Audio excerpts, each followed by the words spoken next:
year, the voters approved this 9% new tax or reduced tax, and yet the city prevails in court and the 10% tax is not overturned or declared illegal. What prevails? Well, if we were sneaky, we'd say now you're going to pay 19%. That's not the case. This will replace the 10%. Regardless of the court situation, that will be pushed aside. The 10% will be reduced to 9%, and that'll then prevail under 218. The voters will approve that. We need 50 plus 1% to have this approval. And again, it's the voters' choice. We're simply giving the voters of the city of Los Angeles an opportunity to vote on this. If they vote it down, then we're going to have to find out how we're going to cut $270 million out of the budget. If they vote to support it, their tax would go from 10% to 9%. Currently, we're paying 10%. We've been paying it for many, many years. So it's not really a new tax. And there's this whole possibility if the court rules against it. Well, if the court rules for it, we're still going to push it aside and come up with the 9% versus the 10%. Got it. Okay, thanks for clearing that up. As you know, both the chief legislative analyst and the city administrative officer are characterizing this proposed revision as a modernization of the telephone users tax, the TUT, yet they want a tax technology not yet available. Some people say, wait a minute, that's a new tax, and that has to be approved differently by the voters. Well, that's clear. It would be a new tax under new technology. What they want to do is modernize. And again, the internet, the cell phones weren't here when this TUT tax was first implemented about 40 plus years ago. So what they want to do is include any new technology that may take place. I don't think that's unfair, but under 218, the voters would approve this. That would then be captured in this tax base, which would hopefully down the road give us additional revenues for the additional services that we provide. Again, our city is expanding in population. We're at 4 million, and we're continuing to grow. We need to have sanitation trucks pick up the trash. We need to have the police officers, the fire, the libraries, the recs and parks, all those services that people oftentimes take for granted. Not just police officers and firefighters, but all those municipal services. We could cut trash pickup to one time a month instead of every week. I mean, there are cutbacks we can make, but what will be the negative impact in the city? We have to take that in consideration. So there's a lot of factors involved with this particular issue on this and the modernization when it comes to modernization of the telecommunications field.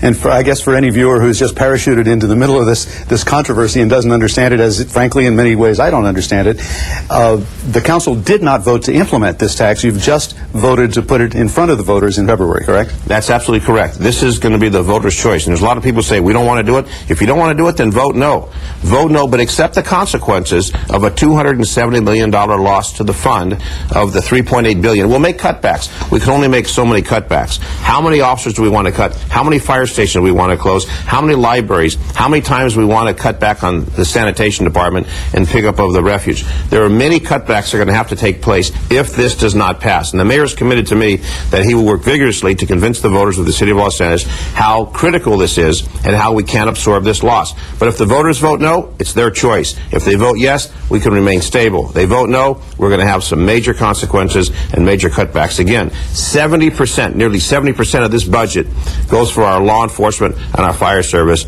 We don't have enough police officers. We have adequate fire service, but we can always have more. People have to pay for it, and that's what government does. We tax to provide a service. This loss would be a major loss for the services that the city of Los Angeles provides to the 4 million residents. Of course, what you technically did this past week was to declare an emergency in the city of Los Angeles. Some people have, around the horseshoe have called it a 218 emergency. Yet I think you were a little uncomfortable at one time as we watched your discussion. Councilmember Smith, even Councilmember Hahn, were a little questioning of the notion that this is an actual emergency right now. That's correct, and I was very vocal. Prove to me it's an emergency. Prove to me that if we don't have this revenue, we're going to have disaster in the city of Los Angeles. And when I met with the mayor, and Mr. Smith, my colleague, met with the mayor, he was very convincing by telling us the consequences. Some people think there was some kind of a trade-off. There was no trade-off with the mayor. It was very clear. We cut this $270 million. These are the consequences. 2,700 police officers, half the firefighters, and other vital municipal services would be cut. Very clear. If the money's not there, we can't provide those services. It's not a scare tactic. It's a fact of life. If we don't have the money, we can't afford it, and that's the bottom line. So the mayor was very convincing to me, and that's why I changed to say, yes, we are going to have an emergency if this doesn't pass. If we lose in court, which we don't know if that's going to happen or not, we don't have this 9% versus the 10% with the modernization, we would be facing a major emergency in the city of Los Angeles because we wouldn't have the facilities to pay, the resources to pay for those services that we currently provide to the people of this city. And of course, a few days before you did vote to declare that it would be an emergency, I saw here on Channel 35, we broadcasted live, the mayor and members of the City Council Budget and Finance Committee talking to representatives of all the neighborhood councils around the city, trying to get their, I guess, buy-in to the notion that this would be an emergency and that they should go back and try to get voters to actually approve this. That's clear, and I asked the mayor to do that. I told him I was skeptical. I told his staff I was skeptical. I told him that I want to make sure that we convince the voters if it's in fact a true emergency. And clearly, when you look at the dollars that are available for the non-restricted, we have to pay off bonds. They're restricted funds. We have nearly a $7 billion budget, but when you take the restricted funds out of that equation, you got 3.82, and out of that comes us $270 million. So the bonds are being paid for, the other indebtedness that we have is going to be taken care of, but these dollars are critical, and that's what I asked the mayor to do and through his staff, and he did go to the neighborhood council. I don't know if he convinced them or not, but people need to look at the numbers, they need to look at the impact, they need to look at the significance. We can be fiscally conservative and we can be irresponsible in managing the city of Los Angeles, and the mayor is very adamant. His responsibility is to make sure the city is managed properly. Now clearly, this loss would have a major impact on our ability to deliver services to the people of Los Angeles. Well, let's get to another specific. You've talked about police, fire, trash, libraries, things like that. Might there also be layoffs of city employees? And aren't there things that we could do? For example, a few years ago there was a hard hiring freeze in the city of Los Angeles. There's other ways that we could offset some of the loss potentially. That's true. We could do a hiring freeze, and that's one of the options. The fact of the matter is that's new hirees. We currently have people in positions in the safety services, in the municipal services.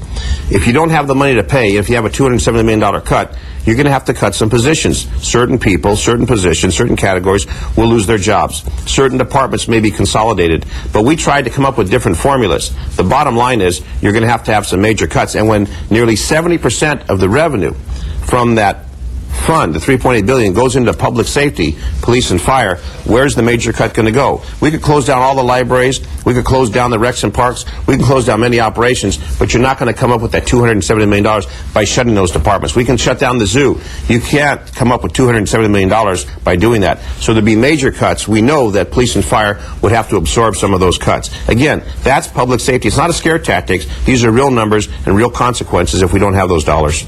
I'm not an economist, but it occurs to me that $270, $300 million taken out of the local economy could have a tremendous economic impact all on its own, even.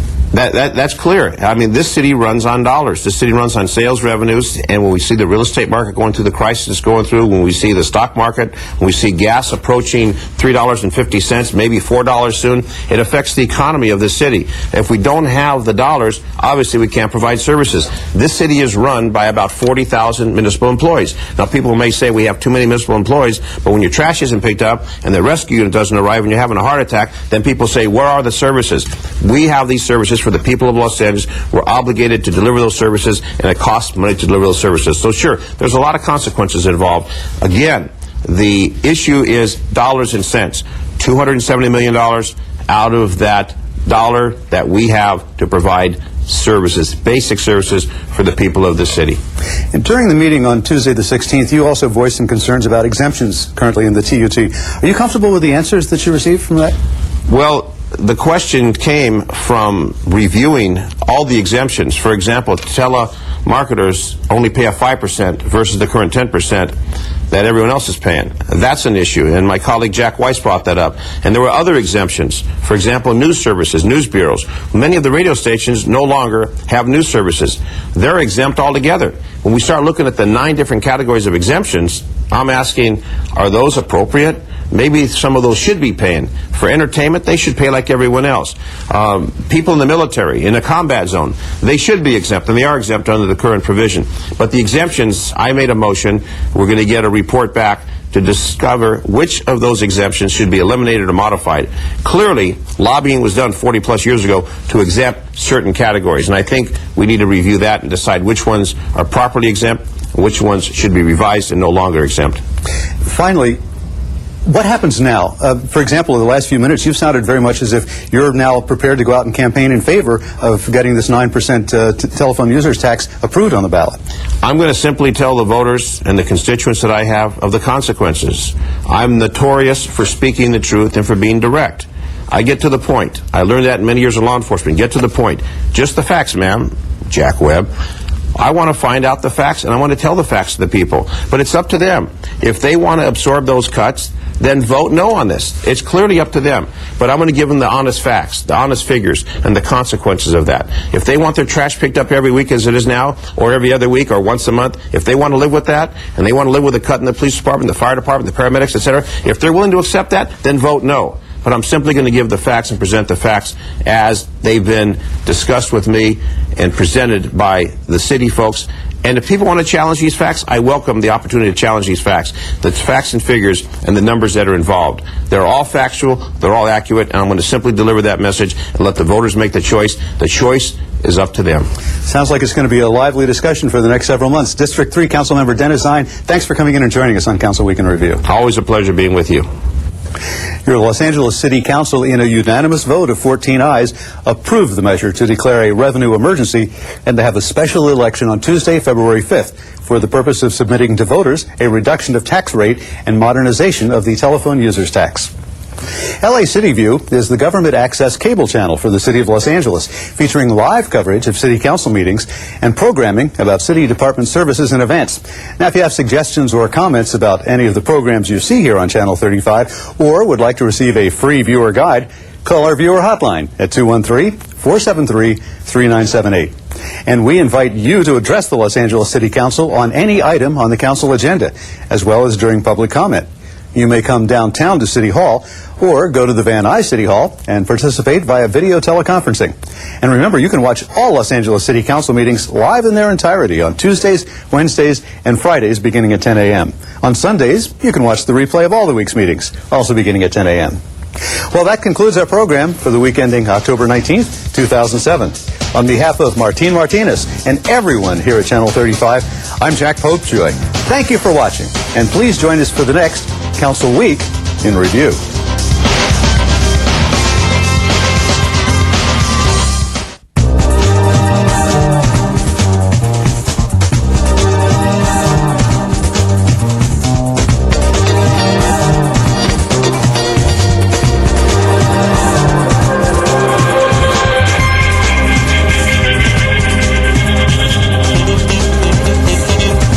LA City View Channel 35. Your city, your channel.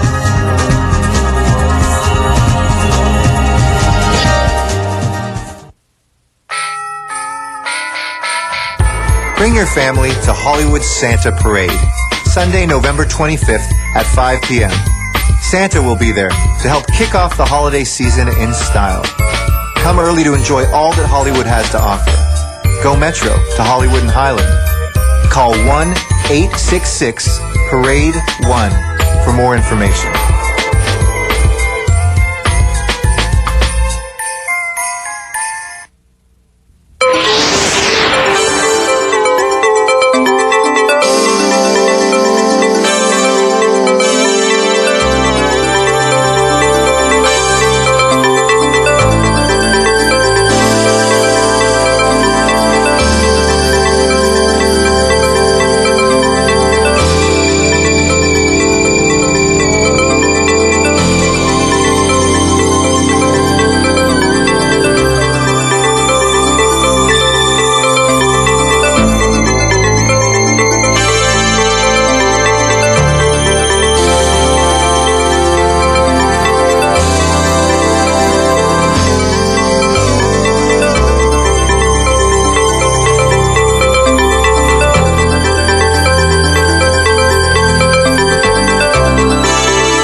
I mean, it would be nice to know that. Yeah.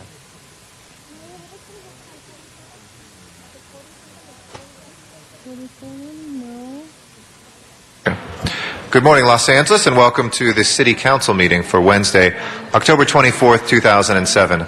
Council President Eric Garcetti, joined by my colleagues, Councilwoman Wendy Gruhl, Councilmember Jose Huizar, Councilmember Tom Labange, Councilmember Bernard Parks, Councilmember Herb Wesson, and Councilmember Dennis Zine. We are awaiting for the three remaining members to constitute a quorum. We would like to see Councilmember Alarcon here right away, Councilmember Cardenas, Councilmember Hahn, Councilmember Reyes, Councilmember Rosendahl, Councilmember Smith, and Councilmember Weiss. Mr. Wesson is here.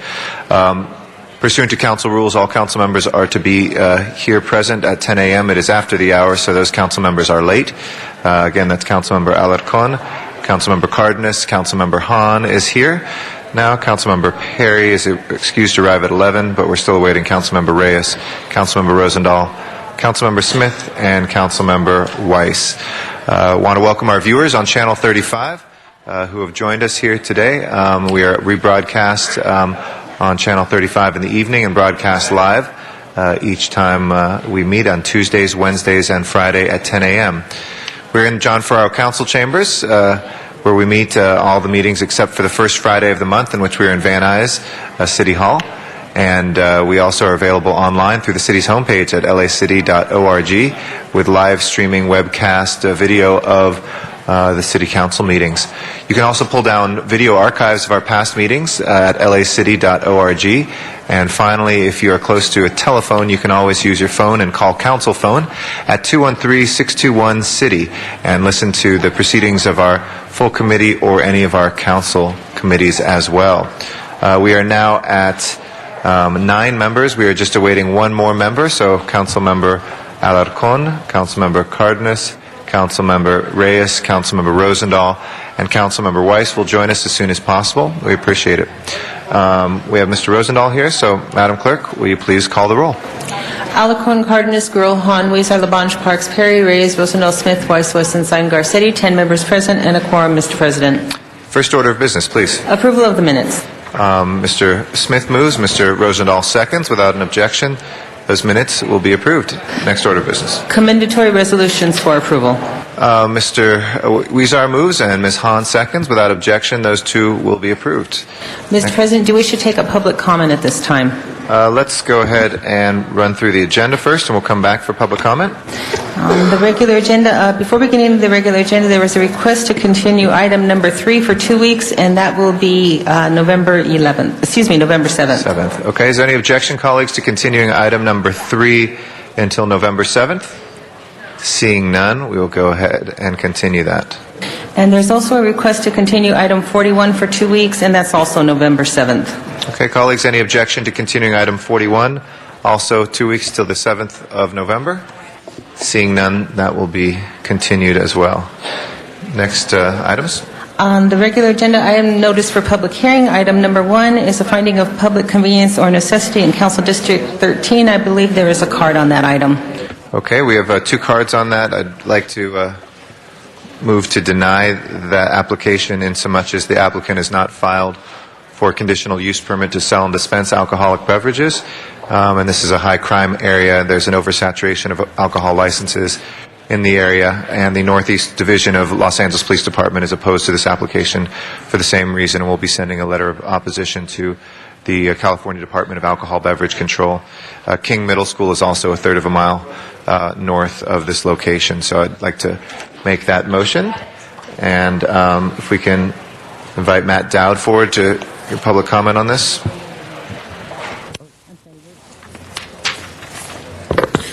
Thank you. Yes, Matt Dowd, City View, Channel 35. Thank you. I've been talking about these for a little while, and I'm glad we're opposing one, especially for an outfit that's called Fountain Water. You know, you should be selling water at a store like the Fountain Water. Don't be selling alcohol. It's a total contradiction. The police are right. There's enough trouble already. You know, it's like the the McDonald's and even the cigarettes, we ought to be starting to deny people licenses to sell cigarettes, even if they're such a menace to the city, and apparently they are. So I'm in favor of this one, getting denied, obviously.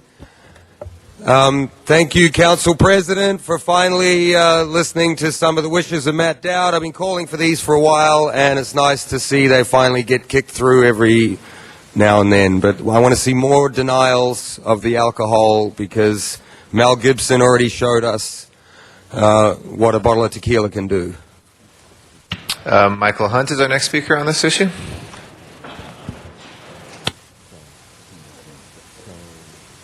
Well, thank you, guys. Too close to a school, too much alcohol in the wrong neighborhood. I think that Matt said it all right there. They ought to be selling water, something that you can consume that won't intoxicate the people of Los Angeles in the wrong neighborhood, wrong time. I, too, agree with Matt Dowd and Eric Garcetti on this one. Find a different location, put it out in the suburbs, take your liquor license and do something else with it. I think we said enough on that. We want a yes vote on that one. Thank you. That'll close public comment. If we can please open the roll on item number 1, close the roll, and tabulate the vote. 13 ayes. That is denied. If we can continue running through the agenda, please. Next items are items for which public hearings have been held. Items 2 through 28. Item number 3 has already been acted on, and item number 28 has 2 reports on the file. A motion is required on that. And item number 2 is the commissioner. Do you wish to hold that on the desk? Yes, please. Let's hold number 2 on the desk. That is General Manager. I'm sorry. That's a commission appointment as well as General Manager. Next items, colleagues, anybody would like to call special? Mr. Alarcon? Refer item number 4 back to Plum. Okay. Is there any objection to referring 4 back to Plum? Seeing none, I'll be ordered. Are there specials? Ms. Gruhl? Did you have special? Okay. Mr. Parks? Before it came to council. Okay, we'll hold 28 for Mr. Parks. Are there specials, colleagues? That leaves 5 through 27. 5 through 27. Any specials? Mr. Weezar, number 15. Mr. Reyes? Number 8 continue till tomorrow? Till Friday? Friday's fine. Okay. We'll continue without objection, number 8, till this Friday. That will be the 26th of October. Any other specials? If not, Madam Clerk, can we take up the balance, please? Open the roll. Please close the roll and tabulate the vote. 13 ayes. Those are approved. Next item, please. Next items are items for which public hearings have not been held. Items 29 through 52. 10 votes are required for consideration. Okay, we have a card on 42, so we'll call that special. We will open and close the other public hearings. Special is Ms. Gruhl. 46. 46 for Ms. Gruhl. Ms. Hahn, do you? Yes. Special? 42, I wanted specials. Okay. Okay. And then I'd like I want to continue 47I till Friday. Okay, 47I. If there's no objection, when we take that up, we'll continue that till Friday, the 26th of October as well. Okay. Thank you. Any other specials, colleagues? Seeing none, let's go ahead and open the roll on the balance, close the roll, and tabulate the vote. 13 ayes. Those are approved. Next item, please. That would take council back to the items called special and public comment. Okay, before that, I'd like to recognize Ms. Gruhl for a special presentation.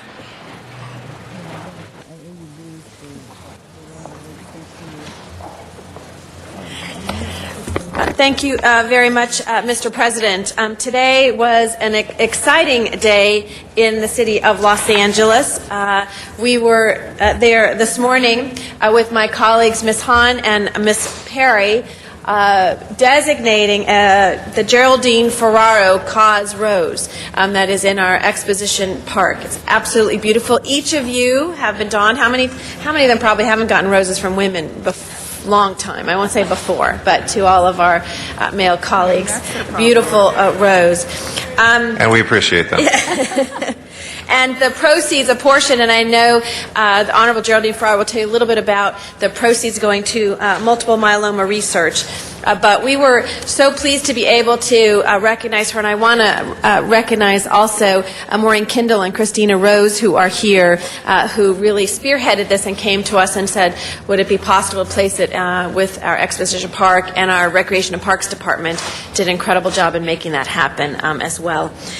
We don't have to tell you all of the incredible things that Geraldine Ferraro has done for this country, not the least of which is being the first woman ever to be on a presidential ticket as part of that nomination. Someone who has been, and not only in the private sector but her public sector both, has contributed extensively and has really been someone for, I know, Ms. Hahn and Ms. Perry and I and other elected officials, really a trendsetter, someone who has paved the path for us to be able to run for office and to, has had to have some of those challenges that, believe it or not, we still face as women elected officials, and the questions that people ask about our ability to govern. And Ms. Hahn will say how much better we are at governing as women. But she has been a teacher, a lawyer, a congresswoman, a vice presidential candidate, a pioneer, an activist, an author, and a fundraiser for Extraordinary Cause. And we wanted to bring her here today to acknowledge her leadership and to bring you the rose that was so aptly we were able to plant today at Exposition Park. Hopefully you will go down there and see it. But I'd like to ask my colleague, Ms. Hahn, to make her comments, and then we'll make the presentation and ask Ms. Ferraro to speak. Thank you, Councilmember Gruhl. And it was a great honor this morning. There were the three women, the three wise women, on the City Council, Councilmember Perry, Councilmember Gruhl, and myself, along with a woman who, as Wendy said, really has been an inspiration to all of us women who wanted to go into the world of politics. And I was commenting that when Geraldine Ferraro was on the ticket at running for vice president, she made a trip to Southern California, and she was at the Long Beach airport, and I took my daughter Katie, who then was only 6 years old. I took her out of school because I wanted her to shake hands with a woman who was running for vice president of the United States, so that she knew that girls could do anything, and we could certainly aspire to the highest office in the land. And I think because of what you did, Geraldine Ferraro, we now have the first ever woman speaker of the House of Representatives, and we may just have the first woman president of the United States. And what's so important about everything you've done is that you've taken a time in your life, which for many of us could be devastating. It could be really paralyzing in terms of really wanting to do great things. When you were diagnosed with multiple myeloma, you said, I want to bring awareness to this disease. I want to raise money so that we can spend more money on research. And this rose that she helped to design and that is named after her, the proceeds from the sale of this rose will go towards research for this terrible disease, and hopefully one day we'll have a cure. So it is with great honor, and Ms. Perry's here. Okay. I just want to say, I think it's very fitting that we're actually in the Ferraro chambers this morning. That's what our City Council chambers. John Ferraro, we named this chambers after you, so I don't think he'd mind today if we said it was the Geraldine Ferraro chambers for the day. Thank you, the other Jan. I was introduced this morning. I don't know if you heard this, Janice, as Janice Hahn. But I didn't mind it at all. Normally, people call you Wendy and Wendy Right, Janice, yes, but okay. Anyway, it was really wonderful to stand in the Rose Garden amidst all these beautiful roses and celebrate the birth or arrival of another rose, and to speak and stand with this historic figure and celebrate with children also. But I guess I just always liked you because you were a multitasker, and you're taking care of your family, taking care of your husband, running your district, contributing to us not only nationally but internationally, and children can take note, not only people our age, but even little boys grow, as Wendy said this morning, growing up that assuming that it's normal for women to run for president. And it's because of you, Geraldine.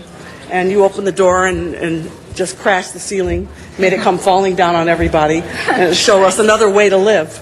And that we can do this and buy the rose and celebrate you, celebrate your contributions, and think of you whenever we do this. It's just a real honor, and so I'm just glad to stand here and share a little bit of space with you. Thank you. And Thank you, host. a couple council members Okay. who want to say good wishes. Mr. Rosendahl? Thank you, Mr. President. I was just sitting with whom I voted for, I must tell you, and you are truly a trailblazer and a pioneer for all of us. I've been a guy who has said many times if we had more women in power, we would be better off as a nation. Hear, hear. In fact, not only, it was 1984, wasn't it? Yes. I mean, just think about that. If you had been elected then, we would not have been in all the situations, in my mind, that we've been in since 1984. Because one of the things that men don't realize is that women are nurturers and they tend to communicate and think things through rather than act first. You know, hit you first and then talk about it. No, you talk about it and you like to work things through. And I've seen that leadership with women leaders in our great city. The three you have standing with you are outstanding women, and I love them all very much. And you have been an inspiration to me. Welcome to our great city hall, and thank you for your contributions for all the men in our great country who have admired you and your leadership and pioneering spirit. Bless you. Thank you. And Mr. Reyes? Thank you, Council President. I also want to rise and thank you for this tribute. You know, when I have community meetings, the majority of people attending are women. When I have those issues that deal with the homelessness, people that are being displaced from their homes, from their apartments because of the changes in property values that are going on in Los Angeles, most of those folks that are in the room are women. Usually the abuelitas, the grandmoms. And they're the ones that hold the family together. In a very trying time, it's great to see not only the neighborhood level, but the national level to have that symbol and a presence of what we learn from women. So for that, I thank you. And hopefully more women of color can participate in this process, because we know how they suffer given their lack of communication, the alienation that is caused by these differences in societies, and the fact that you're there will hopefully build those bridges for them. So for that, I thank you all. Thank you very much, Mr. Reyes. Thank you, Mr. Garcetti. On behalf of my colleagues, I'd love to have all of you welcome and acknowledge the Honorable Geraldine Ferraro. Thank you very much. Thank you. Thank you. I first of all want to thank the councilwomen who were just absolutely wonderful in setting this whole thing up and in sponsoring the event today, and thank all of you for your support for. The Los Angeles Rose Park is absolutely magnificent, and now, and your Department of Recreations, Parks and Recreations, they do a good job. These guys were out there working, and one woman who was also participating, helping in the planting, and we had a bunch of little kids from Parsons Preschool. One of the preschools who were actually helping us shovel the dirt on the roads. But I've got to talk to you just a minute, if I could, take advantage of the fact that you're being so nice and allowing me this opportunity to talk to you about what happened this morning, because there is now a beautiful garden with the Geraldine Ferraro Rose. This was not about me. This is about the beauty of that park, but in addition, it is about what some of the proceeds from the sale of these roses will go to. It'll go to the Multiple Myeloma Research Foundation. I was diagnosed in 1998 when I was told by my doctor I had either leukemia, lymphoma, or multiple myeloma. I said to him, I get what the other two things are. I've heard of leukemia and lymphoma, but what is multiple myeloma? I had not a clue. At that time, it was kind of almost like an orphan diagnosis, an orphan disease. Nobody wanted to pay too much attention to it because nobody knew how many people were getting it. What ended up happening was I asked how long I had, and I was giving a prognosis of 3 to 5 years. I was told it was terminal. I have to tell you, for a year and a half, I didn't mention it to anybody other than my immediate family and some very, very close friends. And the reason is, and you people are all politicians, so you kind of know where I'm coming from on this, I finally felt, this is my private life. I'm no longer in office, and I'm entitled to keep my private life private.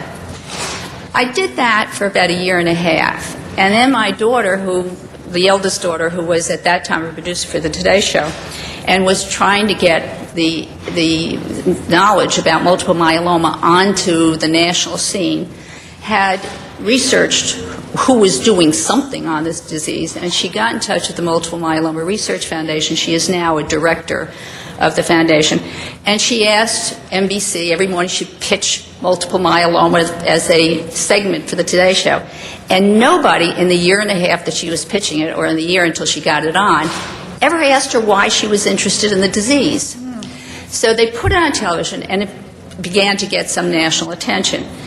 In June or May of 2001, she called me up. She said, "Mom, the Multiple Myeloma Research Foundation is trying to get congressional hearings on blood cancers, and we're not getting anywhere. Can you help?" And I said, "Do me a favor and call up Arlen Specter. Tell his chief of staff that if he has the hearings, I will testify." She said, "Are you ready to become public?" I said, "No. But if we can get hearings, we'll do it." And you all know Arlen is a Republican. When it comes to things like cancer, we're not partisan. Everybody has somebody in their family who has a problem, and it's amazing to see. He held the hearings. We got $250 million authorized for blood cancer research. Senator Kay Bailey Hutchinson, a Republican from Texas, whose brother has multiple myeloma and who's a very close friend of mine, and Senator Barbara Mikulski, who was one of the very few people I told about it because she's like a sister to me.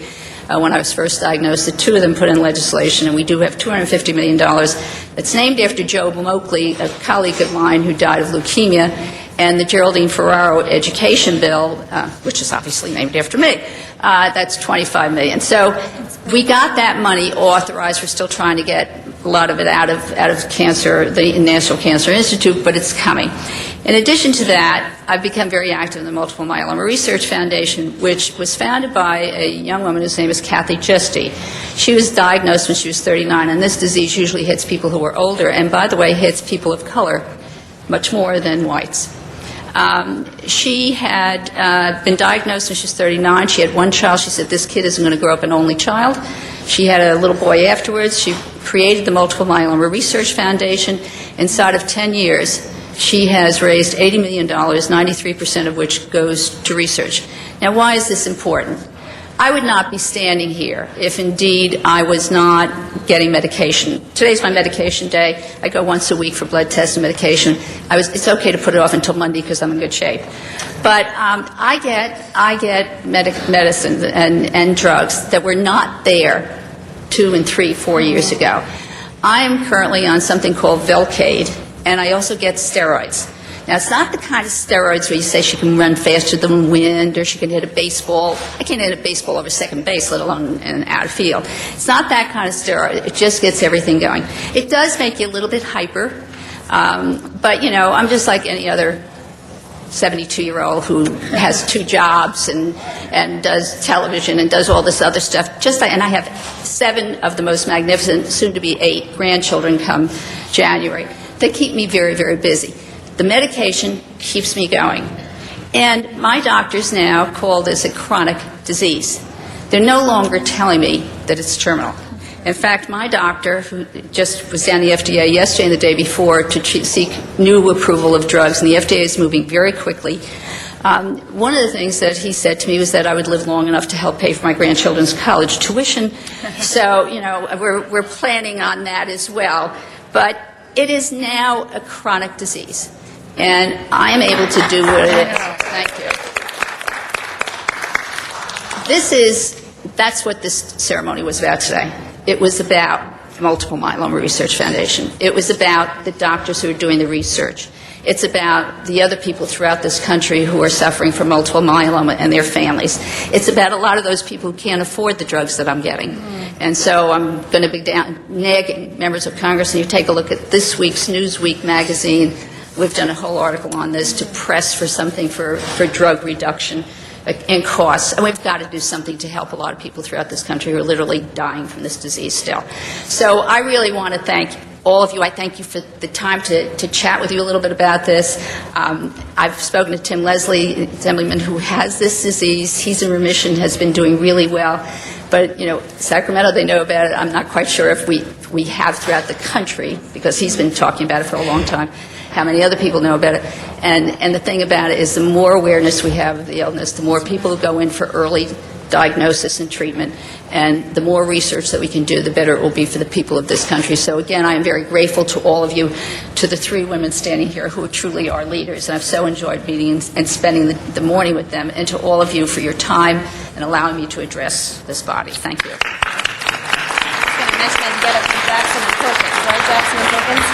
Thank you very much.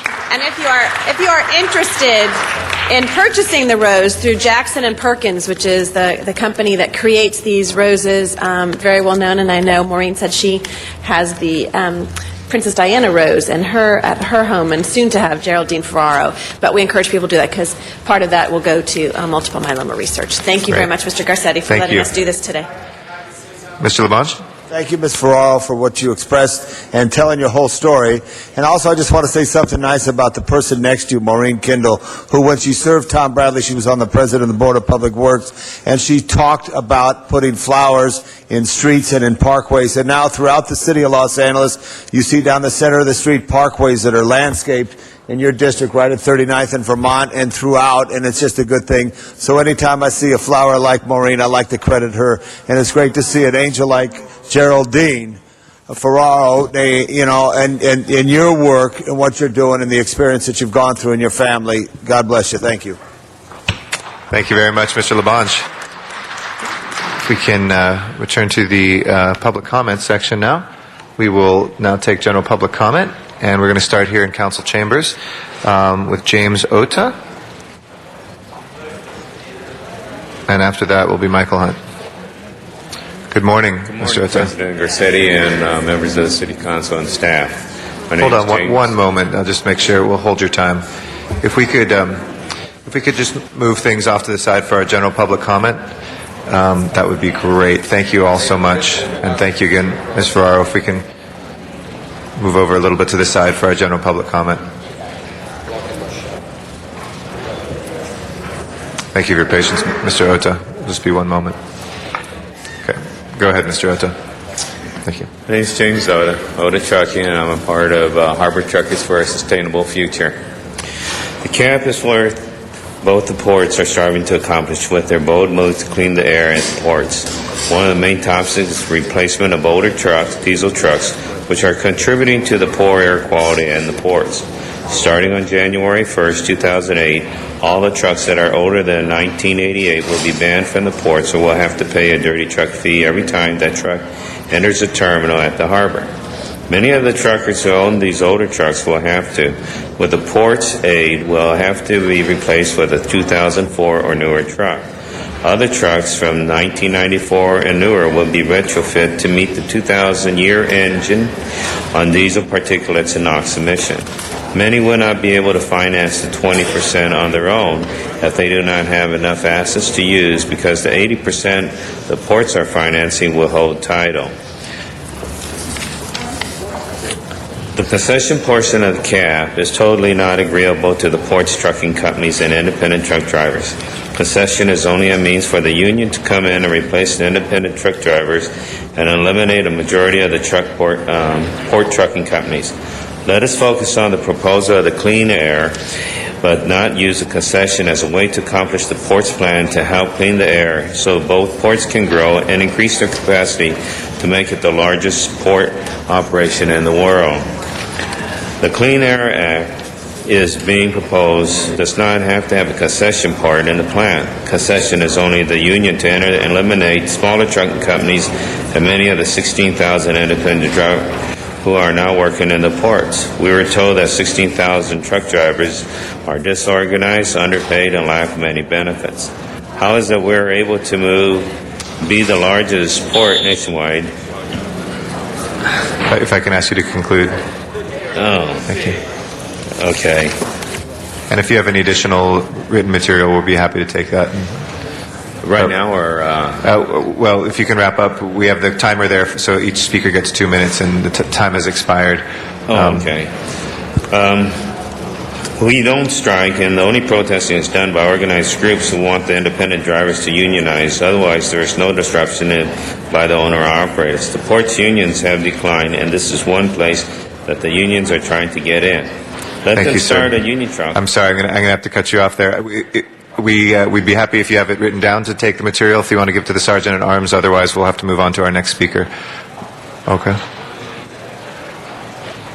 I'm sorry, I can't hear you. Just a conclusion. It was we had 2 minutes on the clock there, and the 2 minutes expired. That's what that little buzzer was. And each speaker gets 2 minutes to address the public. But if you have anything additional, we'd be happy to take that supporting material. Okay. Thank you very much. Michael Hunt is our next speaker.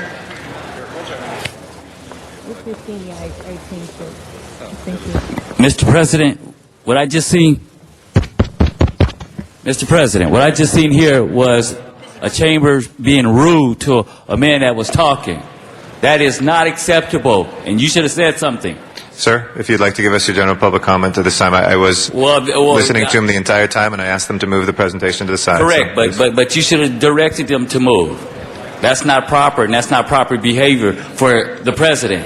Mr. Hunt, if you'd like to give us general public comment on public policy that's under our jurisdiction, we'd be happy to take that. Okay, yes, I like to talk about something that's dear to my heart. It's called the 4215. I was in a conference, and I seen a map in that conference that had 2 I zones located at both ends of the beach. To me, that's segregation. I was very offended. I will not sign off on a bill such as that. You have to be fair with the people. The judge says the best thing that you can do is recognize that you can't do anything and put the people back on the boardwalk and put the people back to work. I totally agree with that. Pragerson said it best. But the I zones, the P zones, everything that I seen on that map was more and more segregation, because two people with this bill are really racist and really didn't understand what they were doing when they were doing it. And I asked the 11th district, don't sign it again, come to me, I will give you the truth how it really is. You can't segregate. You can't put an I zone down here and an I zone down here and say it's okay. It's not. It's segregation. I think I said what I had to say. Thank you, guys. Mr. Rosendahl? Mr. President, just a point of clarification, and for really our colleagues' update, Judge Pragerson, who has been dealing with the Venice Beach Ordinance, has been fantastic. He knows the area, and he's been holding a series of meetings with all kinds of people, and on Friday, they're going to come up with a draft, which we will then bring back to us and to the community for vetting, so everybody can get a chance to interact, comment, and deal with it. And I just thought informationally people should know that. Thank you. Appreciate that. Thank you very much. And Matt Dowd is our next speaker. After that will be Arnold Sachs. Let me just add in the meantime that while they're going through all the process, they're denying the guy his constitutional right of expression after you guys gave him a permit. See, he's still banned from Venice Beach, from Marine Parade all the way to Washington Pier and all the blocks in between. And, it's a... But that, that's not what I want to get into either, really. First, I want to congratulate Geraldine Ferraro and the other women who have made it to the esteemed positions here on the council. The women do it better, but not the new ones at LAUSD, though. I looked yesterday, item 8 on the LAUSD school board agenda. They're taking $1 billion away from the voter-approved use and putting it into some mayoral-backed scheme. That's item 8 yesterday on the LAUSD agenda. It's $1 billion going somewhere. That's the cost of these fires going through the city too right now. But as far as the the beach vending ordinance, I think it's a mistake to not intersperse some of these zones. That's all I'm asking for. But the judge wants us to settle. The city wants to settle. We'll settle. We're just asking for these I zones, just not to be at the end. We'll ask Carol Sobel, put a couple in there, make them a reasonable size, and we'll settle. And then, obviously, if they don't want to go through with that, then there'll be another action, I would suggest, with probably 200 painters and sculptors and photographers, and then you'll have the whole boardwalk. But I just want to finish my final thought, because there may not be another one. Thank you very much. Appreciate it. I'm sorry Mr. we had Sachs. to do what we had to do, but that's what activism is all Mr. about. Sachs is our next speaker. Arnold Sachs. After that, we'll go out to the San Fernando Valley, and Mort Allen will follow Mr. Sachs. Good morning, council members. Thank you very much. I just wanted to note that I was actually on Monday going to attend a meeting with the Access Services Board of Directors on the 22nd, and I picked up the agenda.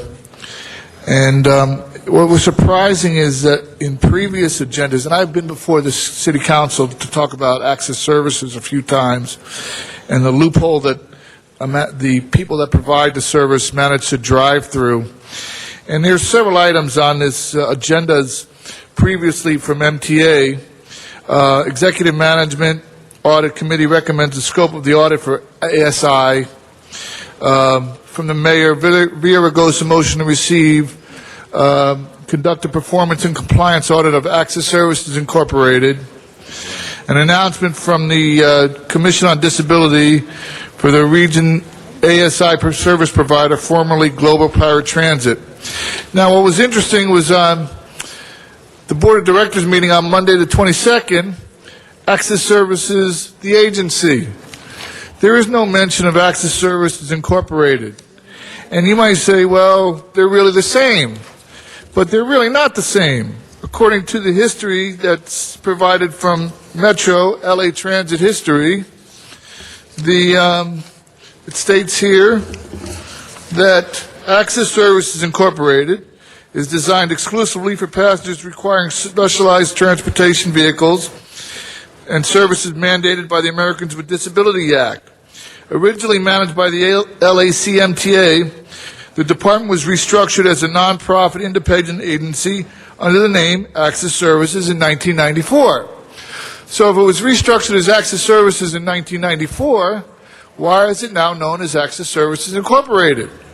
I'd further like to note that, if you might mind if I finish, that recently there was an article in the newspaper regarding I can ask you to conclude, please. Lobbyists. Okay. Thank you, Mr. It's Sachs. mentioned that somebody came before the City Council. Mr. Sachs, can I ask you to conclude now? I'm sorry. Registered lobbyist. Our next speaker is going to be out in Van Nuys. It's Mr. Mort Allen. And thank you. If you'd like to pass that on to Sergeant Arms, we'd be happy. And again, I commend the clock to everybody. The clock is there to help our speakers to guide their 2 minutes of speech. Welcome, Mr. Allen, and good morning. Good morning. This happens to be an issue that I happened to mention to the mayor Saturday night at Project Restore, and then it's just come up the last couple of days. We all know about the fires. We know what's going on. If you watched Lake Arrowhead burn, it's because of the narrow streets. We've got a major problem in L.A. here, where half the streets are like 20 foot wide in all the canyons from Silver Lake to Topanga. And for some reason, our fire department keeps on buying bigger and bigger trucks. And actually, I first heard this from Jane Usher, which is true. In Paris, a lot of other countries, they have 8 foot wide fire trucks for the hills. We have fire trucks and ambulances that don't hit the streets, and we need to do something to get the narrow ones, because in my area, Studio City, most of the streets are like 16 to 18 feet wide in the hills, and it's impossible even without cars. And I don't know if any of you heard this morning in the news that they arrested the arsonist, the alleged arsonist in Orange County, which is domestic terrorism when people do these kind of fires.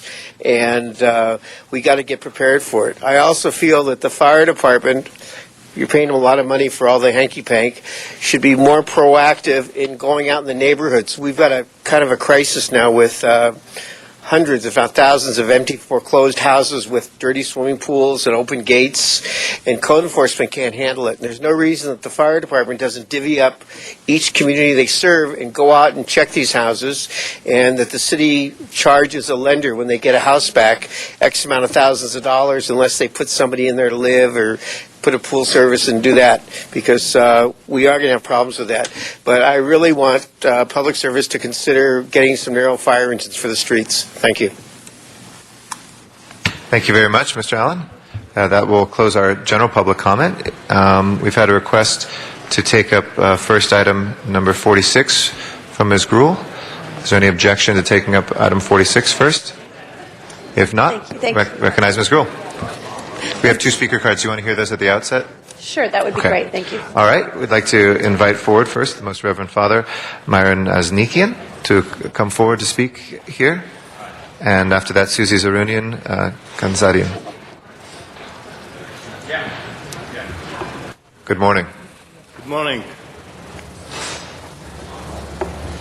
On this great day, in a great country of freedom and defender of human rights, peace and justice, and in a great city of Los Angeles, with the survivors of human tragedy of the 20th century, first genocide, known as the Armenian Genocide, and survivors of deportation from our homeland, deprived, segregated, and scattered all four corners of the world, subjected to massacres more than 1.5 million of our population, known as Armenian Genocide. With Christian love and spiritual joy, I greet you all and give thanks to Almighty God for granting us this opportunity to gather here in the presence of our Honorable Mayor Antonio Villaraigosa's City Council President Eric Garcetti and council members to rally for truth and justice. The recent decision by the House Foreign Affairs Committee was a milestone not just for the Armenian people, but for humanity. It reaffirms what we know to be true, that this great nation is a champion, defender, and promoter of the universal values of fundamental human rights. We are hopeful that this righteous decision will help set the foundation for similar declaration by the full House of Representatives. The Armenian community has fought long and hard to get this point. We will work together in pursuit of justice for the victims of the Armenian Genocide with friends and supporters such as you. We are hopeful that we will reach our ultimate goal.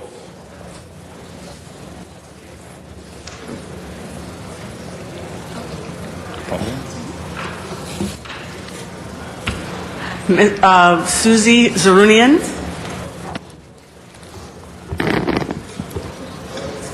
Council President Eric Garcetti, council members, on behalf of the Armenian National Committee and the Armenian American community, thank you for adding this voice of the great city of Los Angeles to all those people and institutions concerned with human rights and the prevention of genocide.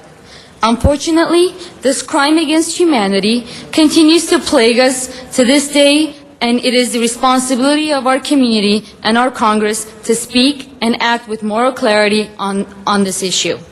House Resolution 106 affirms the U.S. record on the Armenian Genocide. That record shows that the United States responded to genocide by witnessing and recording its horrors, as well as leading an unprecedented humanitarian relief effort to aid its victims. The United States should be free to acknowledge this record as an example of one of its finest hours in international affairs and an inspiration to our actions as a world leader today.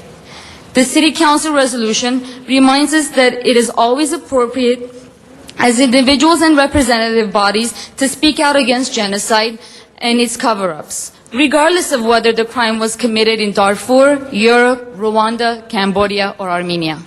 Our actions remind us that acknowledging and confronting genocide can neither be tolerated by those of good conscience nor silenced in the face of threats by those who wish to forget the past, and in doing so, jeopardize our future. We thank you. Los Angeles thanks you for your noble and commendable action. Thank you very much, Madam. Ms. Perry, do you want? What? Okay. You want us to speak first? You want the mayor? No, to speak I'm going to first? ask the mayor to come in here first. Okay. Let's welcome the mayor of the city of Los Angeles to our council chamber to speak to us today and to welcome our guests.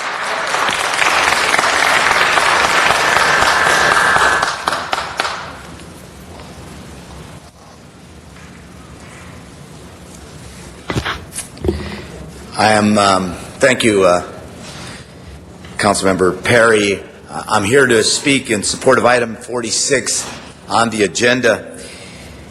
In 1896, during one of his last speeches, the legendary William Gladstone, who served 3 terms as Prime Minister of England, said that a failure to stop the Turkish massacres of the Armenian people would leave Europe disgraced in the face of the world. A century ago, crimes against the Armenian people were a widely known and acknowledged truth. The genocide against Armenians reached its tragic zenith between 1915 and 1923, when an estimated 1.5 million Armenians were brutally murdered. Not surprisingly, the name Gladstone came to be reviled in Turkey. While our relationship with modern Turkey is strategically vital, our national interest will always be more fundamentally aligned with the cause of human rights.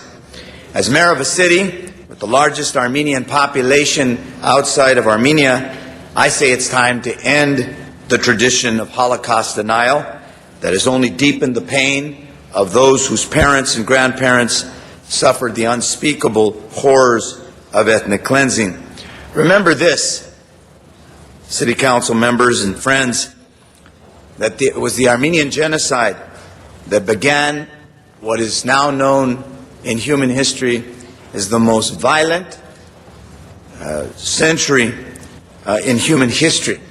It began with the Armenian genocide, the Holocaust of the Jews, the killings in Cambodia, the killings and genocide in Bosnia, in Rwanda, and now in Darfur. When we don't speak up, when we are silent, what we see is a continuation of a cycle of violence. And so I have come today to ask that you support this resolution by Councilmember Garcetti. I hope that every member of Congress will keep in mind one of Mr. Gladstone's most famous phrases, which was also a favorite of Martin Luther King Jr. Justice delayed is justice denied. Some are resisting the call to recognize the Armenian genocide on the grounds that it may upset sensitive relationships with an ally in the Middle East, and that this is not the right time to approve such a resolution. Well, I believe it is the right time. In fact, I believe it is more than nearly 100 years too late.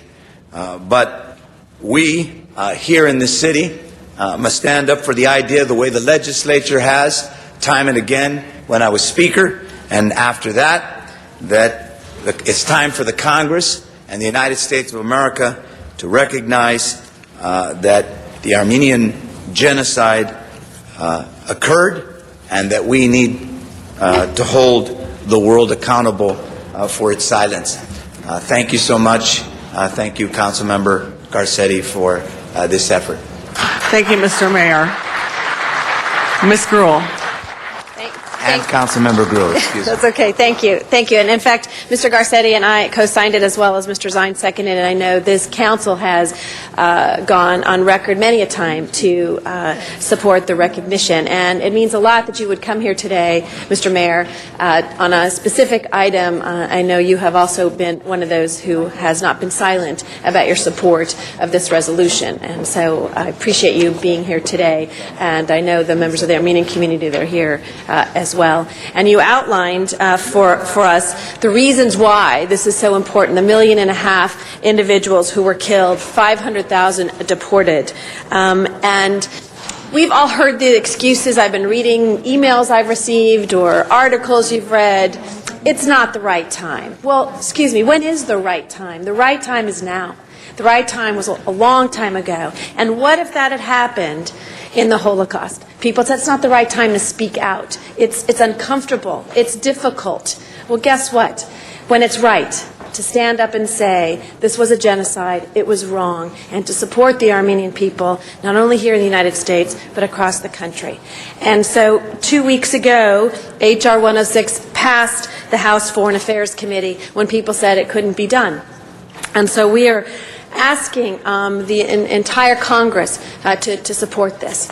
I've heard from elected officials recently who said, you know, the State Department won't support the CIA, they'll control everything. Well, again, we have as a council taken a position to support those members of our communities to say it is time.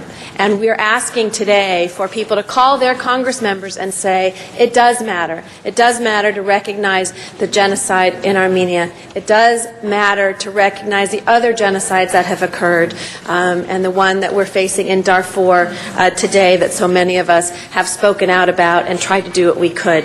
But it is time for us today to stand up and to ask our elected officials to do the same. Do not be silent. Don't let other people silence your voices. That's what they tried to do in the genocide. And today we can lift our voices up to say the time is now, and the time is now to support the community and recognize this historical, I believe, atrocity that occurred to the Armenian people and to recognize it as a genocide. So help us make that possible by calling your elected officials to do that.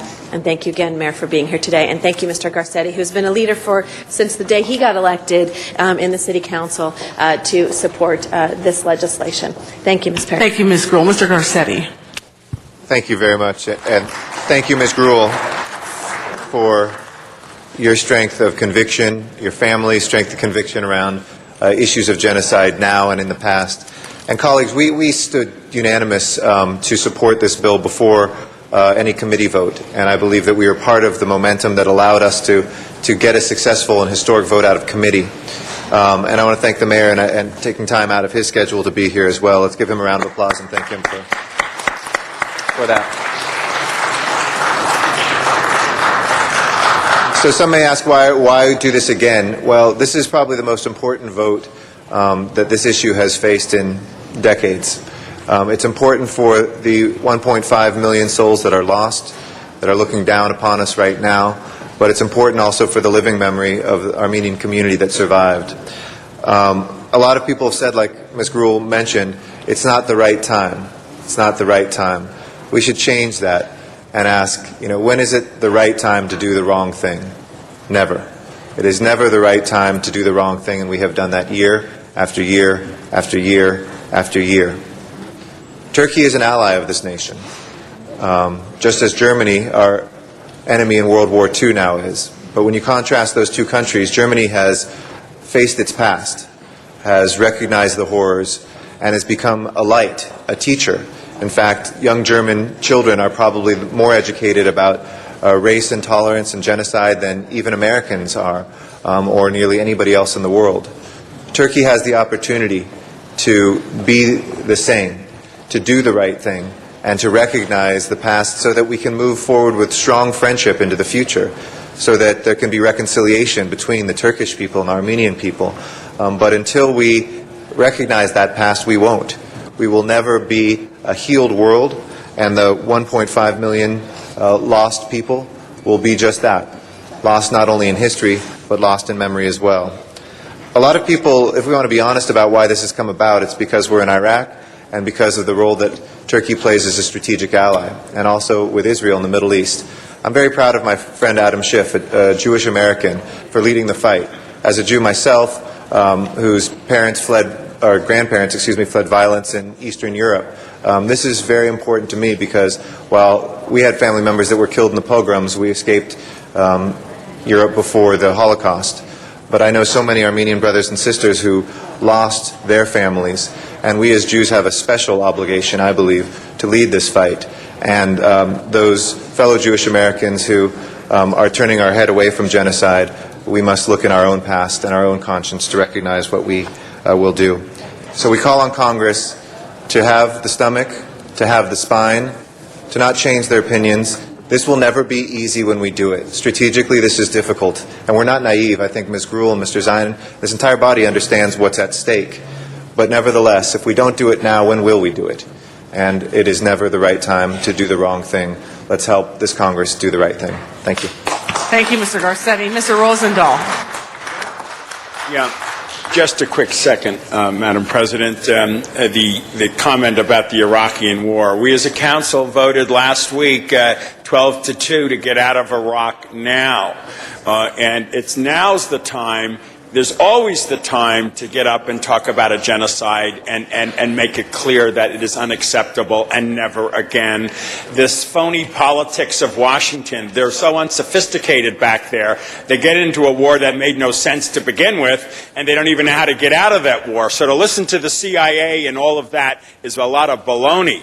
The reality is this genocide happened at the turn of the century, roughly the 15th of that century. 1.5 million people were killed, another 500,000 were thrown out, and others are still suffering. And until the world recognizes that genocide, we will not be at peace with ourselves. So we say to the Congress of the United States, show some backbone, show some strength, and show some leadership, and approve that piece of legislation. Thank you, Madam President. Ms. Hahn. Thank you, and I rise to also support what we're doing today. And as was said, this city council, this city has been on record many times recognizing that the Armenian genocide did take place. And the pain and the suffering from that still lives on. And we are calling on Congress, as so many of us have said, to do the right thing. And we know the politics, and we know what's at stake. But there will always be political pressure. There will always be some other reason why we find not to do this. But we think this is the right time to do it, particularly because every year that goes by, there are more Armenians who are passing away, who have lived through this suffering, who had families who were affected by this. And they would love for the world to recognize that this did happen so that their end of their lives could be filled with at least a peace, at least a closure, that we do recognize that this did happen, this horrible atrocity happened. Can we change what happened? No. But can maybe we prevent this from ever happening again? Yes. And I think that's what we're asking Congress to do. Take this bold stand, do the right thing, and it is always the right time to do the right thing. Always. We should always take the opportunity to do the right thing, and that's what we need to ask ourselves, and that's what Congress needs to ask themselves. Is this the right thing to do? And the answer is yes.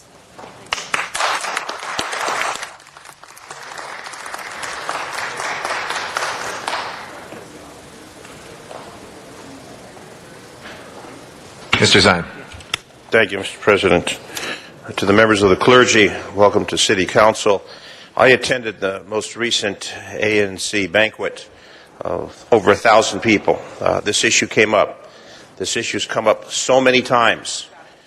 And once admission takes place, then the matter can be acknowledged. And I think the issue that we have to deal with is when will it be acknowledged? The Holocaust that happened, people acknowledge. The atrocities that have happened to the Armenians, for whatever reason, Turkey is unwilling to admit. to admit to what is factual. Once they admit to what is factual, this won't be coming up over and over and over. It'll be a record that will stay in the history files, and people can acknowledge that.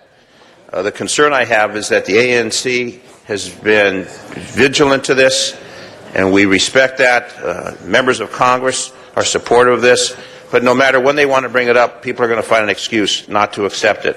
Once they accept the truth will then prevail, and the denial is what is of great concern for many of us. And I've seen the protests that have taken place over the years, where the members of the Armenian community protest asking that this truth be known.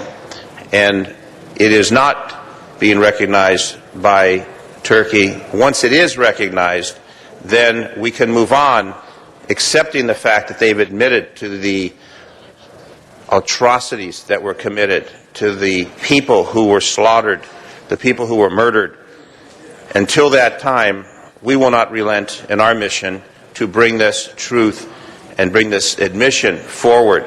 So I join with my colleagues, and I was very happy to second the motion that was presented on this particular subject, the subject that we will not walk away from, the subject that we will continue to press forward to have known for the people of the world and for Turkey to admit from the Ottoman Empire what they did to the Armenian people. And this may be symbolic in that we're discussing it this morning here in City Council, and Congress is shying away from it. But once they accept the truth, once the truth is admitted, then we can move on, we can move forward. But until that time, we will not rest, the ANC will not rest, and the Armenian people will not rest. And I thank you, members of the clergy, for being here, and I thank our mayor and my colleagues, because all we're asking for is for Turkey to admit the truth. Thank you. Mr. Reyes. Thank you, Council President. A few months ago, I had the opportunity to visit Israel. And I went to the site where the memorial to the Holocaust victims and survivors. And what I saw there has left a profound impression as to how we as human beings could mistreat and abuse whole generations, whole civilizations. As I read this resolution, I stand to support it because I really believe that this Congress, as demonstrated by this city, this mayor, that we need to understand that as a world power, a country made up of immigrants, a country made up of many histories, that we need to embrace the diversity, the history, but also the injustices that have been inflicted upon those ethnicities, those races that have suffered because of the abuse of other human beings. So in my mind, until we are not able to recognize it, until we learn how to embrace it, we won't ever rise to the level of world support, world economy that we should be rising to as an international city, as a country made up of international bodies. So I rise to support this effort, but just as important is to understand that we as a city, we as a country, need to embrace the great diversity of this great nation. And until we are able to support a resolution like this, change will never occur, and this memory could never be erased. So again, I thank you for being here. I thank my colleagues for their support in this effort, and just hopefully we can recognize all other entities that have suffered these types of injustices in the past. Thank you. Thank you, Mr. Reyes. And Mr. Labange. Mr. President, thank you very much, Ms. Gruhl, Mr. Reyes, and the mayor for taking his time to come over here. It's very important. This is what it's all about. But what it's all about is when you see it in person here. Joining us today, Mr. Garcetti, and I know you made this happen. And I do appreciate what you said about Adam Schiff, because he's a great congressman for Los Angeles. But with us today is two gentlemen who both survived this period of Holocaust. Mr. Kardamian, if you could please stand. He's 100 years old. Give him a big hand right there. And Mr. Zartudzen, who's 97 years old right there. So we have students from Ontario High School, which I explained what we were talking about earlier in the history. This is a period of history that hasn't been recognized. All our history isn't good. We know that. But unless we recognize it, unless all people recognize it, it's not history. And that history should never be repeated.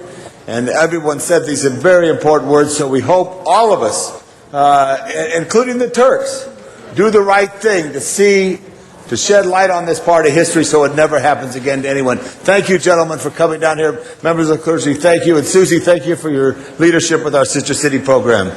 Thank you very much. Thank you very much, Mr. Labange. That's our final speaker. With that, can we please open the roll on the resolution, close the roll, and tabulate the vote? 13 ayes. That is approved, and we will send that forthwith to the mayor for his signature. Thank you all very much, and we appreciate your testimony and your comments here today. Next item, please. Next item, Mr. President, is item number 2, and that's confirmation of Mr. James Featherstone to the Emergency Preparedness Commission. Okay. Mr. Featherstone here. There he is.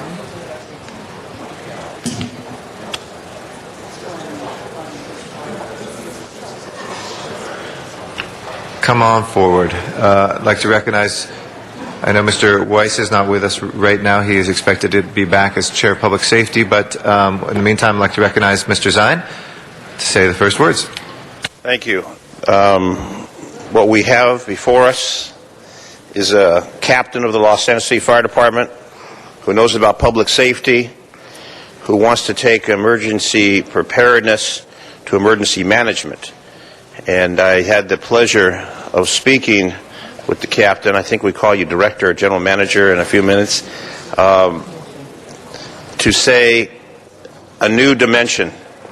And with the fires and with the tragedies that we've seen happen across the country, to take this particular department, EPD, emergency preparedness, to emergency management, to a new level, to a level that we really have not seen before here in the city of Los Angeles. We had a meeting to discuss some of your ideas. If you can go into some glimpse of the ideas that you have for the department under your leadership, what you plan to do and to change the process of where it is today to where you want to take it. Thank you, Council Member.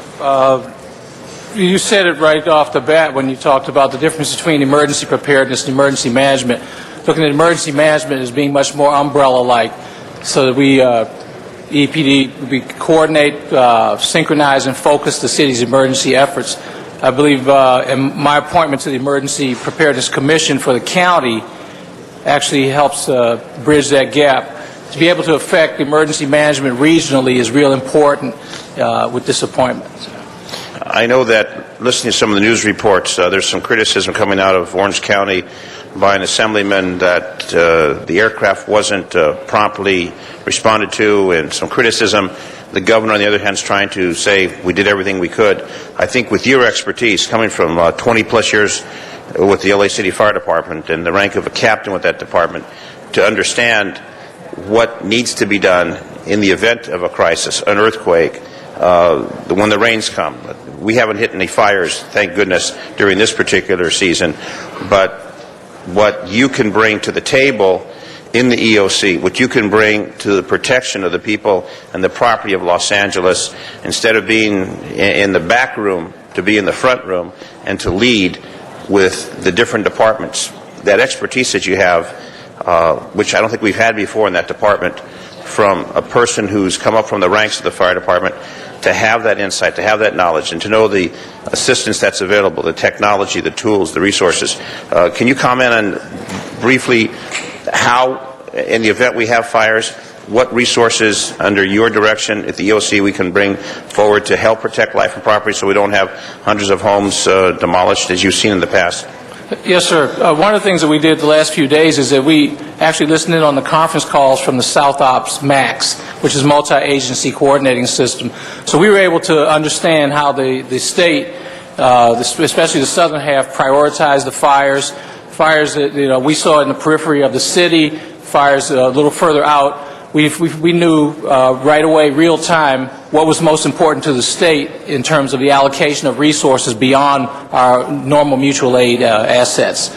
So, like you said, coming from response, that's one of the perspectives I bring, is be able to look at assets and resource allocation greater than what the city has to bring to bear. So in the event of an incident, there will be management, hands-on management from the department that you will be leading, and not just the concept of you can't anticipate but you can't prepare, but a real hands-on operation to bring the police department, the fire department, other resources to help the people of Los Angeles in the time of crisis. Absolutely. My perception of, my concept of emergency management is that we're the third leg of the stool along with police and fire, but more importantly, we have a very, very prominent role in coordinating all the efforts of the city emergency support and emergency response efforts. And I think your appointment really, in this day and age, when we need that expertise, is appropriate.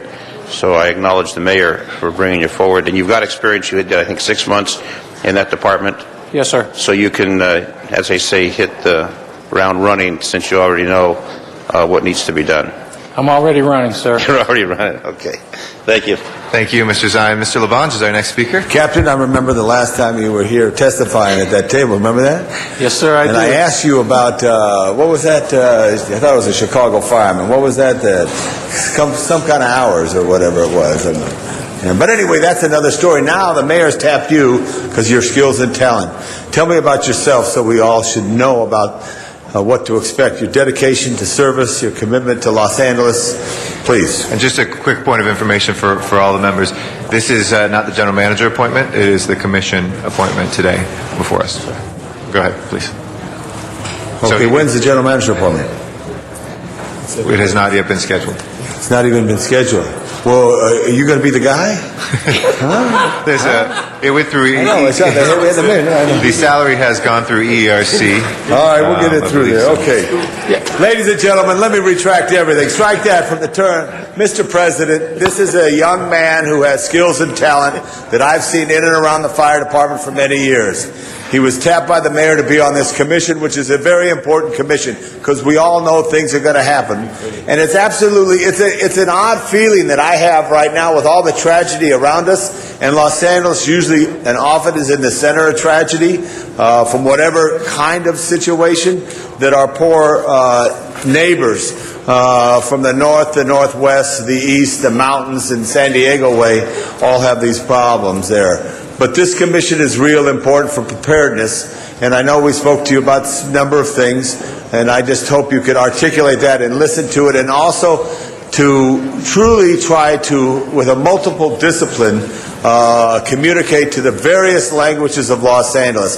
Because the phenomenal thing that I saw in 1994 is many people from where they came had a disbelief of the tragedy and thought there was no way to get out of it. And the housing in the parks and all the other challenges that took place there, we must communicate with all so they learn to understand that this is a challenge that we can meet when there's a disaster like an earthquake in this situation. And I hope you just articulate all the type of challenges, similar to what a football coach does when they approach a game as far as what could happen to them and what kind of defenses we have to have established there. So, Jim, sorry I made you general manager for the moment, but you got my support for that. Thank you, sir. Thank you. And since I was off on the wrong foot, I won't even ask him another question. I'll revert the microphone. Thank you very much. I think it was Mr. Zion's fault, so don't worry, Mr. Labange. Mr. Reyes. First, I'll say thank you for your hard work and the challenges that'll be before you. You know, in 1993, we went through what some folks call the riot, certain others call the civil unrest. There was a period in which we had to respond as a city. Given today's pressures that we see and the type of environments that are percolating in different parts of the city, the lack of housing, the levels of crime, number of youth who have been going through a process of dropping out. What did we learn as a city? Were you around at that time? Are there any other lessons learned that speaks to our ability to respond? At that time, it was very chaotic. When everything broke, we were in disarray. It was almost like everyone man for themselves. Did we develop systems and how to respond? And I'm not saying there's going to be a riot. What I'm saying is, what systems came from that experience, and are you familiar with them? Yes, sir, Council Member. I was very much involved in the response to the 92 civil disturbance. I was in the 93 firestorms, and I was involved in the 94 earthquake. And each time, the city's ability to respond, the region's ability to respond, got better. Systems were developed. Systems became more effective, more efficient. The challenge, I believe, for us as a city, and also my role on the Emergency Preparedness Commission, is to understand that the ability and the capability to respond, all those things are very perishable. So it's important that we continue to enhance and strengthen our ability to respond. On the Emergency Preparedness Commission, it's unification on a grand scale because it talks about the region's capability to respond. What we've seen the last few days on the news and in reality is a regional response to a huge incident of high consequence. The notion of communication, seeing how diverse our city is, and our ability to interface with community, the whole range of languages and cultures, do you feel our personnel has adjusted or is able to accommodate and address those kinds of differences? Has our personnel evolved to the extent that we have that ability to communicate and interact with, in my district, easily 13 different ethnicities, maybe 3 or 4 languages? Does that exist within our personnel? I think it exists, and I think the important thing to look at is that we continue to enhance it. We continue to define languages or physical issues where we need to better address the communications or the pass-through of the information, the preparedness issues. More importantly, in the actual emergency, if we give directives to the public. Information management, I've always said, is a tactical component. It's as important as a truck, a gun, or a hose. So how we manage the information really helps us better manage the emergency. I appreciate that response, and it gives me a sense of confidence to have an individual who has been through that. And I appreciate the term perishable, because if we do not continue in our efforts to sharpen, all those lessons learned will just go by the wayside. So thank you for that. Yes, sir. Thank you, sir. Mr. Zine, for a completely different line of questioning. A point of clarification. Are you the interim general manager? Yes, at this time I am the interim general manager. Okay, so our discussion was in that arena. I didn't look at the commission aspect, but you are the acting interim general manager, yes, sir, interested in becoming the permanent general manager of that department. Is that yes, correct? Sir. Yes, sir. So this commission is part of that? You'll be serving 2 roles at the same time? The general manager of Emergency Preparedness Department is normally the city's appointment to the Regional Emergency Preparedness Commission. And that's what today's confirmation is about? Yes, sir. But at the same time, you are the interim general manager? I am the guy. All right. So I was in the same ballpark. Your questions are very germane, sir. Thank you very much. That's why you're a captain and going to the general manager spot. Thank you, Jim. Thank you very much. And with that, we have the commission appointment before us. Anybody else wishing to be heard? If not, let's go ahead and open the roll. Please close the roll and tabulate the vote. 13 ayes. Congratulations on the commission appointment. And we'll see you back here for the other job. Yes, sir. Next item, please. Next item, Mr. President, is item number 15, and that was called special by Councilmember Huizar. Councilmember Huizar, item 15. Thank you very much, Mr. President. Do we have public comment on this item? I'd like to take those items up. So we've had public comment in committee, so how long would you want to open? Can we open up public hearing again, please? For how long? 5 minutes each side. Okay. All right. We'll move 5 minutes each side on this. Let me just sort the cards out real quick. It looks like we have general comments for. Okay. So Mr. Resnick will get 5 minutes. I think he's the only person on the opposing side. I'd like to come forward, and then after that, we'll have Avellanes come forward, and Paul Edelman after that. But we'll set the clock at 5 minutes for that side, and then we'll get through the first. We have 5 speakers, so we'll do a minute each for the other side. And colleagues, Mr. Huizar, Mr. Cardenas, Mr. Labange, Mr. Parks, and Mr. Zine, any other members? This is a fair hearing matter. If I can please ask council members to, before you start, Mr. Resnick, be in their seats. Mr. Labange, Mr. Parks, will you please take your seats for a fair hearing matter? Mr. Reyes as well. And any of the other council members, if staff will please assist in bringing them forward. Thank you very much. And Ms. Perry, this is also a fair hearing matter. Thank you. Okay. Mr. Resnick, please proceed. Thank you, President Garcetti. Ladies and gentlemen of the Council, my name is Ben Resnick with Jeffrey Mangels, Butler, and Marlboro. I am the only one speaking on our client's behalf because we have not gone out and tried to organize any sort of demonstration before you. We feel that this is a legal issue and a legal matter. But since I will have ample time to make my comments, let me just, on a personal note, first just let you know that for those of you who have followed my wife's travels through to the Darfurian refugee camp, she's on her way back right now, and I'm going to pick her up in about an hour and a half. And I urge you all to go on the Jewish World Watch website, jewishworldwatch.org. Well, you will see the reports directly from the refugee camps and photos of the work done by 3 great women in this case. Before the city attorney cuts you off, I think I'll make sure that you're germane to the subject at hand. Thank you a little plug for work done today in light of today's Armenian genocide resolution. Let me just point out to you, we have a legal issue here before you today. As you know, this project's been here many times. It's in litigation currently. Yet there's another appeal, and it is an attempt to try to, again, thwart the project. What's before you today is an effort, and I say effort because the recommendation of the Plum Committee report is that you, quote, find that there is new significant information provided by a fluvial geomorphologist. If you know what that is, let me tell you, fluvial geomorphology is a study within hydrology, but whoever this gentleman is who supposedly provided a report, which I just saw this morning, I just saw the face page, let me suggest to you that this is, and by the way, it says he's provided new information that was not contemplated or considered in the original EIR. Well, that's just simply false. The original EIR has an entire hydrology study at page 46. Attached as Exhibit A to the EIR is the hydrology study. It could be found there.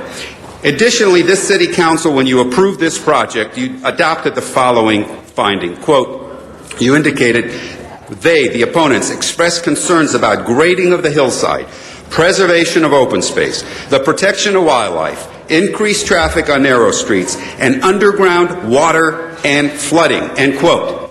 That was all considered by this City Council on this project. What new information is there today that wasn't considered before? In May of 2004, that's 3 years ago, the advisory agency approved a modification to this track. Why? Because this city wanted to reduce the slopes of the streets, you wanted to reduce the retaining wall heights, you wanted no export of dirt. That was done in 2004. In 2005, 2 years ago, the advisory agency added additional conditions dealing with hydrology that required full hydrology reports to be approved by Bureau of Engineering before the recordation of the final map. That was done. So for anyone to stand here today and say hydrology was not considered, that there's some new underground water source, that is just not true. That is not in the record. The record shows, in fact, that it was thoroughly done. In fact, in October of 2005, this very body, the City Council, on this very project, moved to accept the street dedications for this project. When you accepted the street dedications, you made the following findings. You reaffirmed the previous adoption of the final EIR, including the Statement of Overriding Considerations on July 13th, 1993. You will hear a lot about this EIR being old in 1993, but what you will not hear is that none of the information is new. that this very body reaffirmed the 1993 EIR in 2005 when you accepted dedications of these streets. That means your staff reviewed the EIR, looked to be sure that it's consistent with the street dedications, and the realignment of Pullman that's one of the streets that the city wanted us to realign it. Quote, not a substantial change in the project as presented in the EIR, nor will it create new significant environmental effects.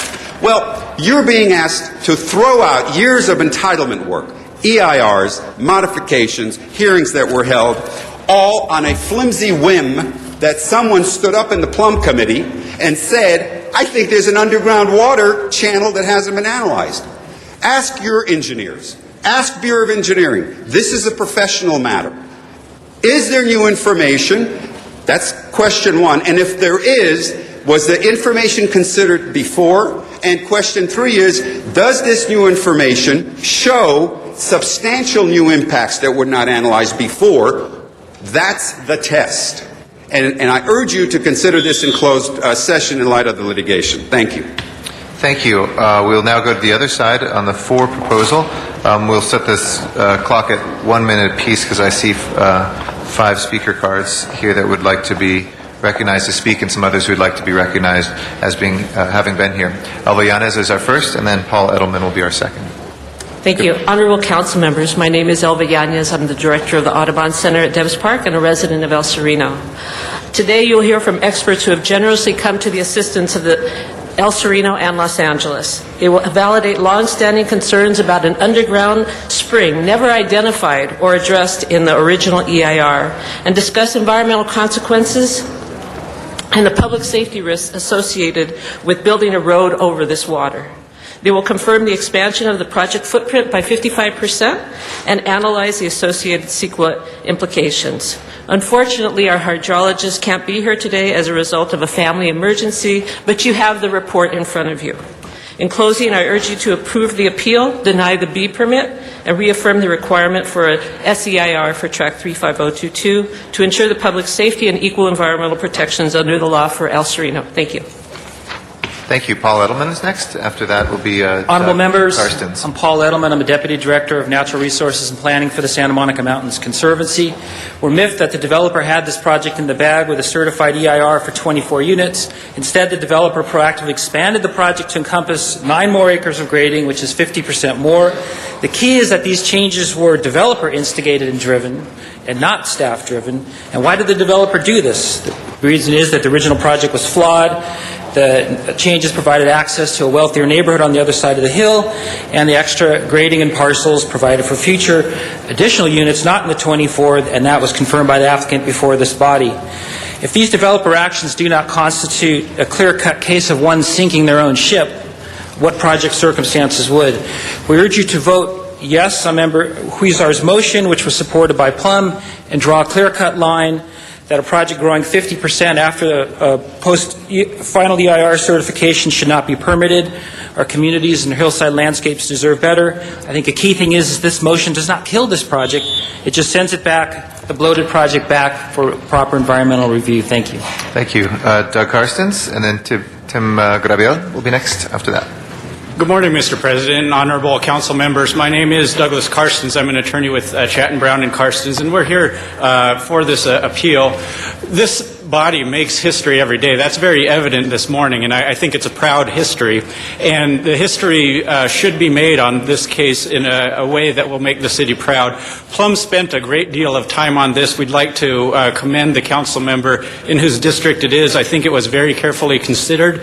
And the conclusion is that the city in this instance, under these circumstances, possesses sufficient discretion to require that subsequent environmental review before issuing the B permits.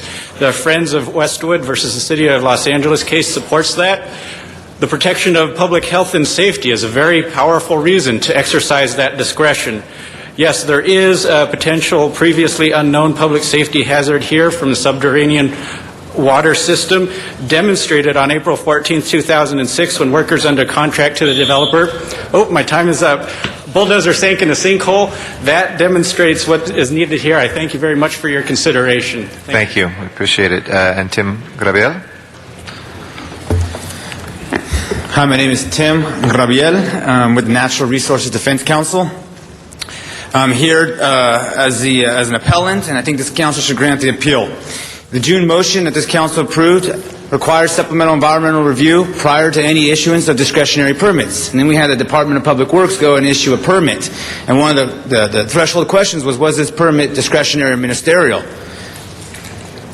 The permit is clearly discretionary. The definition of a discretionary permit is one in which the city can deny or condition, in which it exercises judgment, expertise, or discretion on any phase of the project. If we look at just historically, the permit has been modified in 2004, which clearly shows its discretionary nature. So given that this permit is discretionary, to deny our appeal would essentially be to rebuff the June motion passed by this council. Therefore, I encourage you to grant our appeal, preserve the motion as intendedly approved in June, and to be done with this. Thank you very much.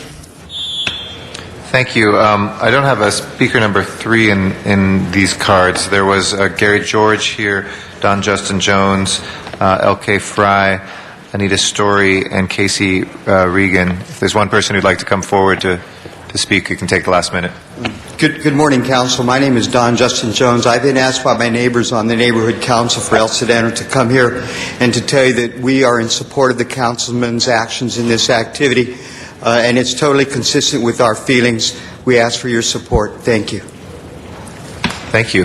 That will close our public comment, and I'll recognize Mr. Huizar again. Thank you very much, Mr. President. Colleagues, I ask that you support the Plum's recommendation to support the appeal filed by the NRDC. As many of you know, back in June, I filed a motion which this council approved to request a supplemental environmental impact report. At that time, the council felt that there was substantial new information and that any action to allow this project to proceed forward would be discretionary, and so therefore a supplemental impact report would be required. Since then, and after that, the Public Works Commission decided to go on its own, without any consultation with this council, to decide to make a discretionary decision as to whether they would approve B permits, which will allow them to complete the roads at that site. We, Section 245, that action. The council decided to take and reconsider that action. We went to Plum, and at Plum, we decided to note and file my Section 245, but to take upon ourselves the appeal filed by NRDC. There was substantial discussion at Plum. We deliberated for over an hour. We discussed the merits of this project, and Plum decided that, yes, in fact, there was significant new information. First and foremost, this EIR, which is over 10 years old, did not take into consideration the additional parcels that this project is now undertaking. And with taking those new parcels, it is moving additional soil. And get this, council members, the original EIR only contemplated about 100,000 cubic yards of soil that it would move. Now, under the new plan, it is moving 364,000 cubic yards of soil. Now, you tell me, doesn't this community deserve additional environmental review when new information has come out that they're grading and moving additional soil that wasn't contemplated under the original EIR? Secondly, we talked about an underground stream. The original EIR talked about their possibility of being groundwater buildup and runoff. But now a hydrologist is telling us, thankful he's come forward on his own volunteer efforts to tell us that there's a possible underground stream that wasn't contemplated in the original EIR. And that has been evidenced by sinkholes that have happened while the soil is being moved. You tell me, council members, doesn't this community deserve additional environmental review to ensure that we're providing the safety that we can to the residents who live nearby? So we know there's substantial new information. Secondly, the other question that has arisen is whether there is any discretion to be made by the city. The fact that the Public Works Commission took up this item and voted, not unanimously, but voted that the B permits should be granted, that tells me very directly that the city did have some discretion as to whether we should grant these permits or not. Now, I want to make something very clear. If this council says that all B permits are discretionary, we are in danger because we don't want every B permit that is granted to be discretionary. Otherwise, our building and safety and planning department will be inundated with review. But there are instances, such as the one before us, where B permits are discretionary. A case was mentioned where if a project is not typical but atypical, and if the city has some and the project is unusual in size, dimension, or location, and there's some required mitigation, then in fact the B permits can be discretionary, and that's what we have here. We have a case which is very unusual. In fact, the departments have told us that projects usually take, or this project is certainly unusual and took longer than almost 90% of all the other projects that we deal with. We also found that this case goes back more than a decade, nearly 3 times longer than your typical case. So we certainly have an atypical case before us, and we certainly found that there is discretion when, in fact, the Public Works Commission took up this case to decide whether or not to grant the B permits. So, council members, I ask for your support on this. We've been over this over and over and over. We should support this appeal. There's ample evidence in this case to support the fact that a new supplemental environmental impact report is needed. And I ask this to end my comments. If, in fact, the person who wants to develop this site is fighting us so much on us asking a supplemental environmental impact report, what are they hiding? If, in fact, they just don't want to go forward and do it, it would be a good neighbor policy. It would end the fight with the city if, in fact, they just decided to do the environmental impact report. What would we find if we do that environmental impact report? What are we hiding? What are we afraid of? Please support us on this motion. Thank you very much. Thank you. Recognize the chair of our Planning, Land Use, and Management Committee, Mr. Reyes, as our next speaker. Thank you, Council President. If I could have staff come to the table, I do have a few questions. And I want to thank my colleague, Councilor Huizar, for taking this position. I know I have stated over and over again the notion of open space, but it's just as critical as public safety. And public safety, to me, is paramount in how we impact this area. An area that has very little protections, an area that has evolved in this city in a manner in which it never really was able to take advantage of city controls such as specific plans and community plans that were updated. As a result, projects can come forward and be inconsistent with what exists there today. My question to the staff is, has staff reviewed the new information presented by the attorneys and community groups who have appealed the permits? Yes. You have? Len Paco, Bureau of Engineering. I'm sorry, speaking of the microphone, we didn't hear you. Len Paco, Bureau of Engineering. Okay, and what is your assessment after reviewing the material? Go ahead. Greg Vandergriff, Public Works Engineering. There's no new information that was presented by the fluvial geomorphologist or by the NRDC. So you're telling me that the level of grading that's occurred or is being proposed does not have any impact?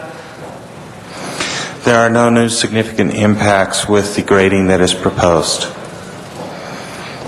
Given that it has increased in as much as it has? Well, the impacts that occur from grading are related to 2 items. One is air quality, and the other is truck traffic. With the truck traffic, there is no truck traffic because they're required to maintain all grading on site. With regards to the air emissions, the mitigation measures that are typically implemented include dust control. And those dust control measures would be implemented, which are already established, and would continue for a period of time required to complete the grading. Now, you are the same gentleman, I believe, that expressed to me in Plum that this is the first time you address a project of this scale in this part of the city? That is correct. Okay. Has the city staff conducted their own analysis regarding the groundwater and needed mitigation? City staff has reviewed the groundwater investigations performed for the project, particularly in the area where the natural water course along Pullman Street exists. And again, their findings were that there is no new information presented in the reports. This is an area that is a natural water course. The mitigation measures specified in the EIR and also the track conditions were implemented and were part of the design submitted by the developer. So how do we explain the fact that you have a heavy vehicle actually falling through the earth and getting stuck in the ground? And when you talk about the issue of erosion, the issue of stability, how can that be overlooked? Councilmember, one of the things that need to identify is the fact that what people are calling a sinkhole is not a sinkhole. The geology conditions that exist there in the area of Pullman Street could not create a sinkhole. What does happen, though, is an area similar to liquefaction, which we've heard about in connection with earthquakes. In other words, if you put enough water into an area with the dirt becomes soft and unable to support the loads placed on it. In this particular case, with those very fine soils at the end of Pullman Street, that bulldozer became stuck in the mud. So we have our experts saying one thing, and we have the community folks with their experts observing a whole other environment. Is that what's before us? Yes. And you have a council that is trying its best to ensure public safety, yet we don't have any confidence from the community because of the inconsistencies of what they see and what you say. I'm not sure how to respond to that, Council Member. Yes, there is a discrepancy between what the Bureau of Engineering observes with the information that's been presented to us and what the community feels is the condition of the site. And it's a community that has to live with this based on decisions that you're making that are inconsistent with what they live with. Yes, it is the community that has to live with the development. It is our feeling that the improvements that are specified and required as the tract would actually help stabilize the soils on Elephant Hills, that they would help provide access for fire into the area to help promote public safety, and that it would also provide easier ingress and egress from the surrounding community. Excuse me. Well, colleagues, I strongly feel that we need further analysis, that we need to engage on another level of a supplemental EIR. We need to look at this more carefully. I'm not convinced that the information in front of us is up to date, and given the scale of changes, I ask you to support Councilman Sarna's effort in making sure that we are very thorough on these impacts. Councilman? And I stand to support my colleague. Excuse me, Hadar Plofkin, LA City Planning Department. I'd like to point out the mitigation measures that were intended to deal with the hydrological conditions have not yet been actually implemented and put in place. Had they been put in, the water would not have accumulated at the bottom of the hill. And that's one of the reasons that the situation was created where basically a large mud pit was created. If the subdrains had put in, the water would not have accumulated at that spot. See, the basic problem I have here is that I don't see a will, I don't feel a desire, I don't sense the type of advocacy that I would expect from the city staff. You have an understanding of what is of concern and value of the policymaker, the elected official. You're hearing from the community folks who live here. And yet, the kinds of posturing, the type of posturing that I'm sensing here, is almost like I'm fighting with you too. And I just think there's something fundamentally wrong with that. So I really believe we need to get to a place where we can drill down further and understand what this means. Because it is this neighborhood, it's this part of the city that have to live with this project. And we have to be very careful how we proceed. So I see no problem in trying to understand with more detail, with further analysis. We're not saying the project will not happen. What we're saying is, let's understand the impacts and allow those who are giving us a different point of view, another set of professionals, and engage them, absorb the information, and give them a chance to at least prove themselves either right or wrong, but give us the ability to make informed decisions. That's all we're asking. Mr. Rosendahl is our next speaker. And after Mr. Rosendahl will be Mr. Labange and then Mr. Smith. Thank you, Mr. President. Just a point of order. I was out of the room for a minute and listening to it on the squawk box there. Is it all right for me to ask Mr. Resnick to come up for a question and hold my time? Mr. Resnick in the back of the room, who was really writing furiously as we were talking here, and I just want to hear from him for one more second as part of my process, but I also want to ask you guys some questions. So if you could just hold my time. Would you tell us your reaction to what you're hearing right now? Well, I was writing furiously because I think this discussion is making an incredibly great record for my lawsuit. And so I was writing it all down. The fact is that it seems that certain members of the council just don't want to accept the facts as they are, but rather want to accept so-called innuendos, speculation, and suggestions. I am not telling you that there's no new information that creates new significant impacts. Your own staff is. And if you're looking at the experts in this case, the engineers, the planners, the building and safety folks, all three departments have looked at this case inside out for the last year now almost, and have all concluded the same thing, that there is no new information that wasn't already looked at.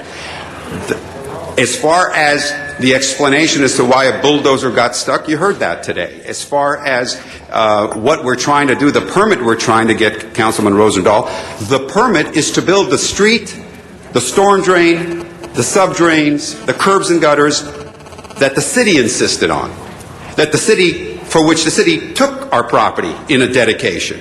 And so this B permit being issued by Bureau of Engineering is the permit that is to complete our obligations under the subdivision approval. So I hope that answers your question. I appreciate that. Can I ask city staff, what is your problem with a supplemental EIR just to put the issue to bed and give us all comfort, especially the community, the people that live there? What's the problem with a supplemental EIR?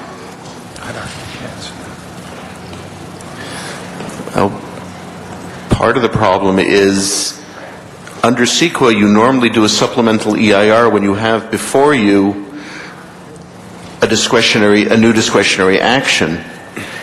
And as far as we've been able to determine, and this is in consultation with the city attorney's office, we have yet been able to determine that the B permits are discretionary. It is still our understanding, and it is still our belief that they are something that we must issue as long as the scope of work that is being done, which we are requiring of them to be doing, is within the set of standards that the city has. So that if the city requires a street of a certain size, our only discretion is it 20 feet or 25 feet? We have that range to decide within, but if they make it within that range, we must accept their street. Okay, now, when we talk about a supplemental EIR, what are we talking about? And what's the big deal? We're talking probably 2 to 3 years of analysis and meetings. 2 to 3 years of analysis. It can take that long, especially on an issue that is contentious, that has a lot of debate, that receives a lot of comments, because every comment has to be addressed. Even if they've already been addressed at some point before, we have to address it again. It's a very long, expensive process, and in the end, there's not really, at this point, I think, any new information that we will find that we haven't already discovered. How do you know that a supplemental EIR won't be fresh eyes, new approach, give comfort to the community, give comfort to the developer, give comfort to everybody that we're doing the right thing?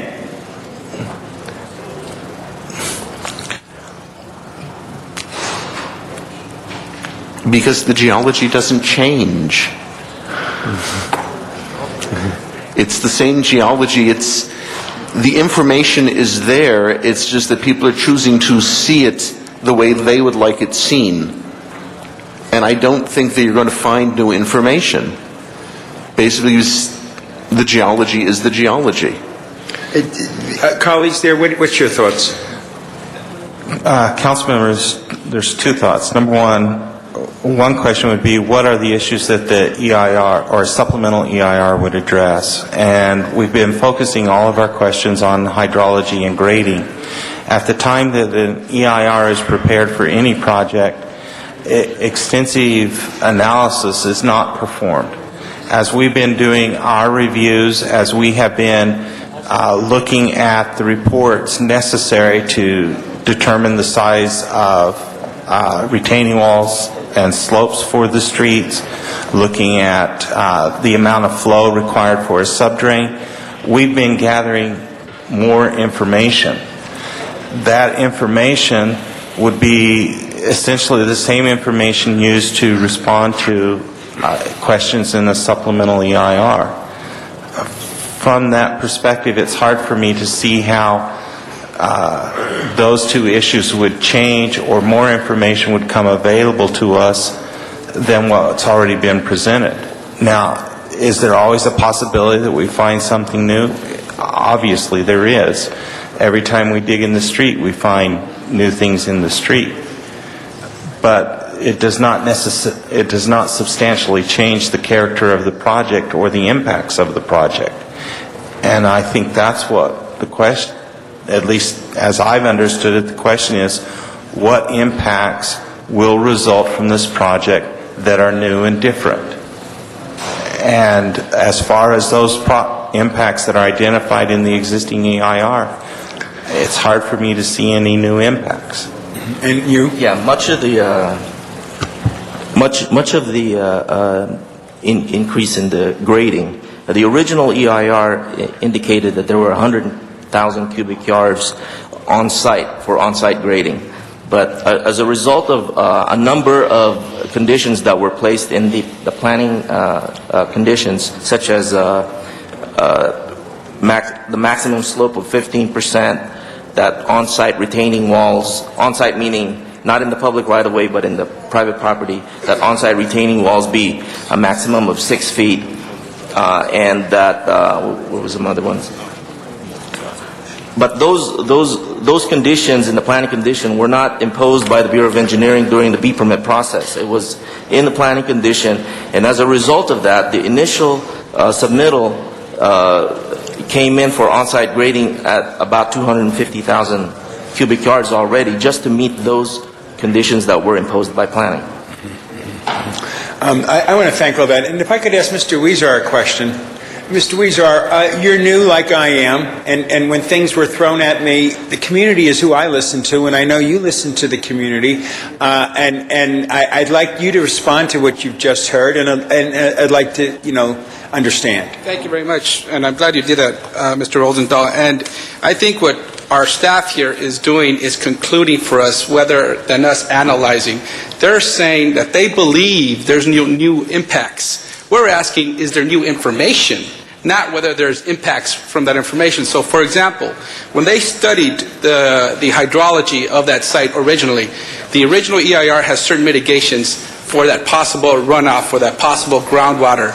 We're saying there's new information of a possible stream. That's what we want examined, and then we want to know if there is, give us those mitigations, the impacts, which they're saying that there's no new impacts. We're saying there's new information, then go out there and study whether we need mitigations for those new impacts. So what our staff has done here, I think, is concluding for us, not telling us, well, wait a minute, we could go out there with a possibility of there being new information for us to study. That's the question, not whether there's new impacts. We don't know if there's new impacts right now. Go out there and study first, and then we'll find out whether we have those impacts or not, and what mitigations we could put in for those. Secondly, I'm quite surprised, and I'm not a geologist, I'm not an expert in this area, but I can't stand here and say that we're going to move 3 times more soil now than originally anticipated and say there's going to be no impacts. I just can't accept that. Let me tell you what that new soil being moved means. That would mean moving an entire football field. That means filling this chamber all the way to the top of the Tom Bradley room, as my friend here often identifies for us, all the way up there. If you move that additional soil, I can't stand here and tell my constituents, I don't think there's going to be any impacts. Right. My department's telling me there's going to be no impacts if we move that soil now. I want that studied. I don't want to put my community in danger when we're going to move that all that new soil when that wasn't originally anticipated. But they're only looking at the impacts. They're concluding something for us rather than saying, go back and analyze it. Go back and look at it. All they're looking at is at the original EIR. Well, the original EIR said there's going to be impacts from no impacts from the hydrology. Well, we're saying you're talking about groundwater, possible groundwater, and possible runoff. We're saying there's a possible stream. There's a lot more impacts that could come from that. Finally, thank you for asking, Mr. Rosenthal. Finally, on the discretion, the B permits, whether they're discretionary or not. I think we are well grounded on 2 points to say that they are discretionary. One, the Public Works took it up and voted. That's discretionary. Right. Secondly, on us realigning the Pullman Street, the access road to the project, our department took it upon their discretion to require 40-foot walls rather than 12 feet. They were contemplating doing that change and whether they should submit the B permits or not. That's discretionary. They're contemplating whether they're going to give these B permits if the developer agrees to put up higher walls rather than the lower walls to mitigate the impacts from the new road. There's discretion in these actions, and whether we did the action or not to require them to do the new walls, we contemplated it. That's discretionary for me. So I'm convinced and I'm well grounded in that. I think we have a good case here for us to require an additional environment impact report.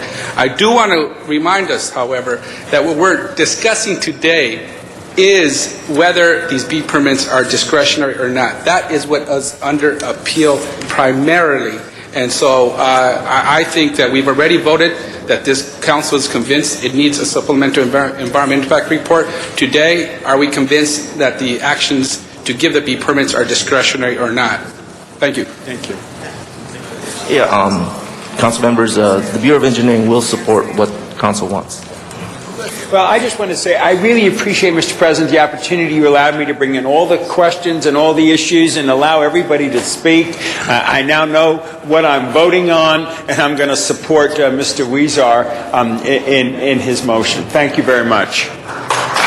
Thank you, Mr. Rosendahl. We next have Mr. Labange. After that, Mr. Smith, Mr. Parks, Mr. Reyes for a second, and Mr. Huizar for a third. Well, just to get a clarification, sometimes, absolutely, I don't agree with you on things, and we fight these struggles that we go and we fight. You know, I'm just that happens, and you have your role. But I think what our role is to speak for the people. Okay, and the thing is too, if I remember right, and if I remember my geography, this is on the east side of the Arroyo. It would be on the southeast side of Arroyo Seco. And isn't Monterey Hills on the southeast side? This is a little bit further. No, is it on the Monterey Hills on the southeast side of the Arroyo? Okay, and wasn't there terrible displacement of soils, and the city had a big lawsuit 20 years ago? So you're telling me all this stuff. And just the other day, you guys came into my office and we got to do $2 million on Sycamore for a development that probably, maybe if they had a little more study. Are you familiar with Sycamore? The city attorney says we got to build a wall for $2 million. I'd like to build a park for $2 million. So here's what is real simple. Monterey Hills has a history. And I know, Mr. Resnick, are you a representative or a builder on this? Representative only. So he's the representative. He's not the person. Let's do it right. Nothing's worth. God bless the people of California, the tragedy they were in. San Diego, just a few weeks ago, had La Jolla. What happened in La Jolla, Greg? Have you looked at that? I have not researched that. You know, something happened in La Jolla. That was a track that was built 20 years ago in big streets, those big wide streets. And it just fell. I'm just saying, if they're moving that much earth, And the slide that we had the other day, and I know I'm jumping all over the city, on Forest Lawn Drive, that filled 2 football fields. I went out where they had the what do you call it? The culvert? Where you culvert. They to dig it out took hundreds of truck trips, and it looked like it wasn't that big of a hole, but it's a big hole. So all these soils are going to move. It's on the east side of the Arroyo. We had, and I don't know if our city attorneys have knowledge on the history of the Monterey Hills Challenge that we paid out on a big project, because several of those buildings, earth was moved and they did that. All that stands to reason. Let's make this the right development, okay? Let's not make it something that collapses on people. Let's study it right now, how bad that's feel. And I would think that everyone knows in central Los Angeles that the hills that are alive with development now, they never came to the central part of the city as they did now. And I know some of the nicest views that I know are disappearing because that's the natural reality. John Quigley sat on an oak tree out there in Santa Clarita and said for 71 days, he said, stop the sprawl.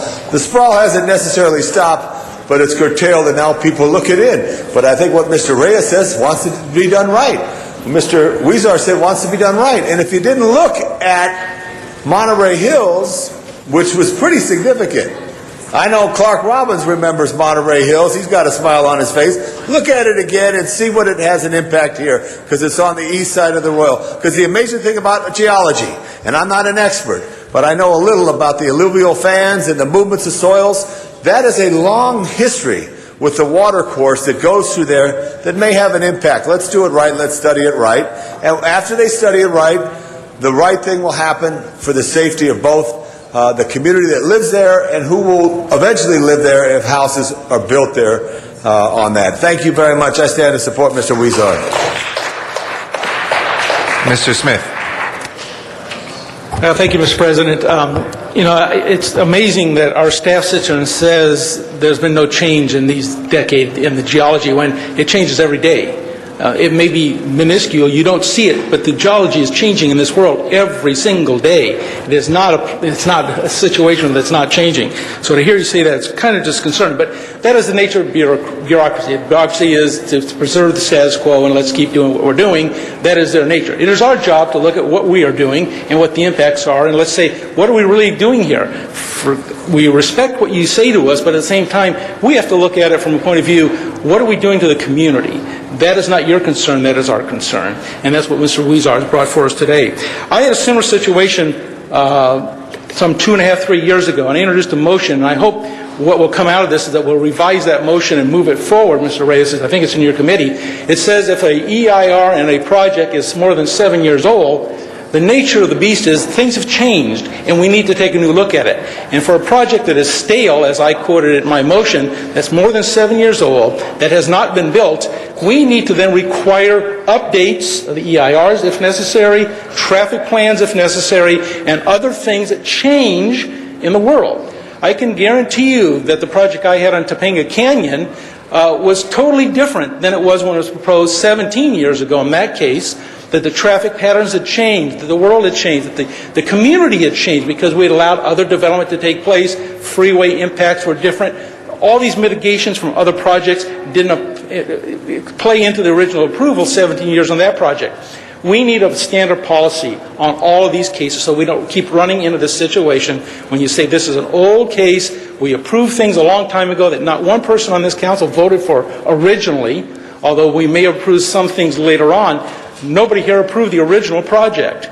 And I think we have to protect ourselves in the future as community leaders and spokesmen from changing world that is taking place in those communities. And we have to take into account what is going on in the world around all these old projects. And so I feel for Mr. Huizar in this case because I ran into a similar case, and I think we need to really take a good look at that. And also I think we've talked about a lot of issues here. As Mr. Resnick pointed out very clearly, he's taking a lot of notes for his lawsuit.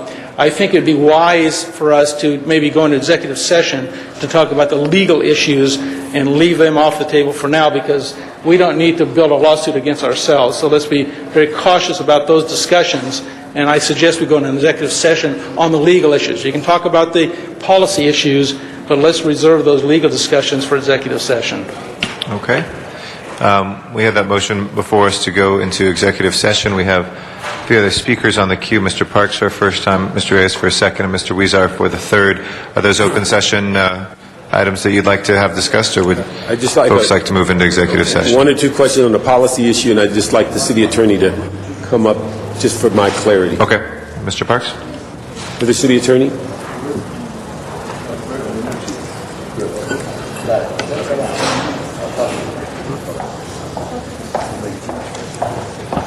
Hi there. I would just like to have it clarified. We're sitting here as a hearing on this issue. Are we as a body obligated to support a finding by the Planning Commission or a city staff recommendation, or are we in a position to make independent judgments based on either one of their decisions?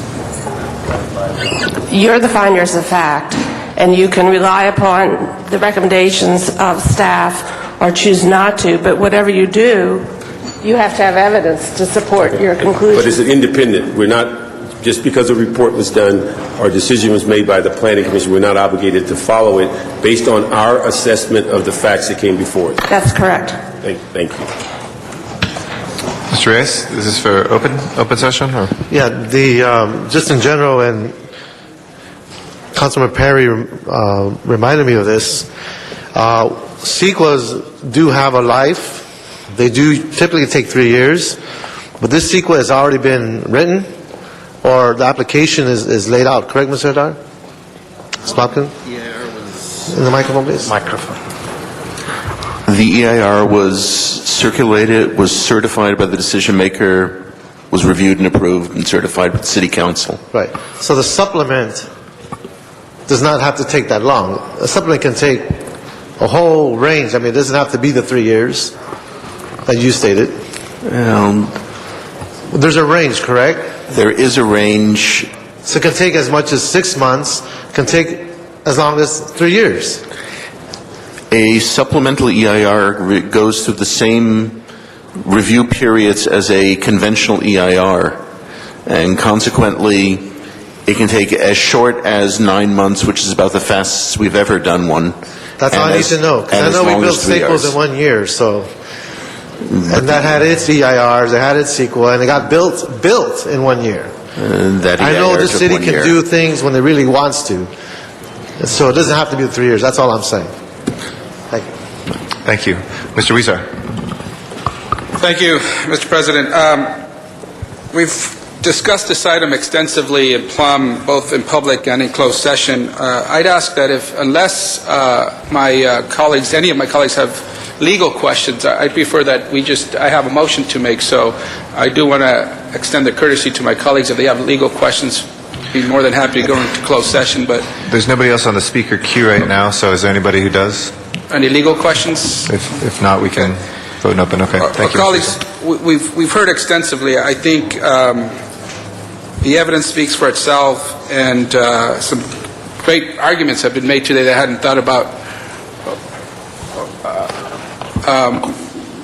Ms. Perry, do you have? I was going to make a motion to close this, but if you have some questions or any comments, I'm not sure how you would characterize this, but I want to ask a question, which might be considered to be a litigation question. It's not a substantive legal issue, but it's a procedural issue. I don't mind asking it in public, but do you want to ask our city attorney at the sidebar and see what they recommend? Yeah. Okay. And Or you could ask the question, and if we think it's a problem to answer, then we could advise you of that.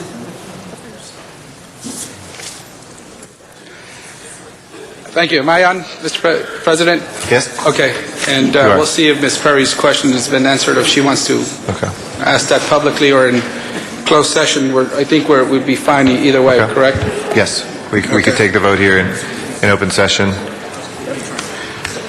pending Ms. Perry's question.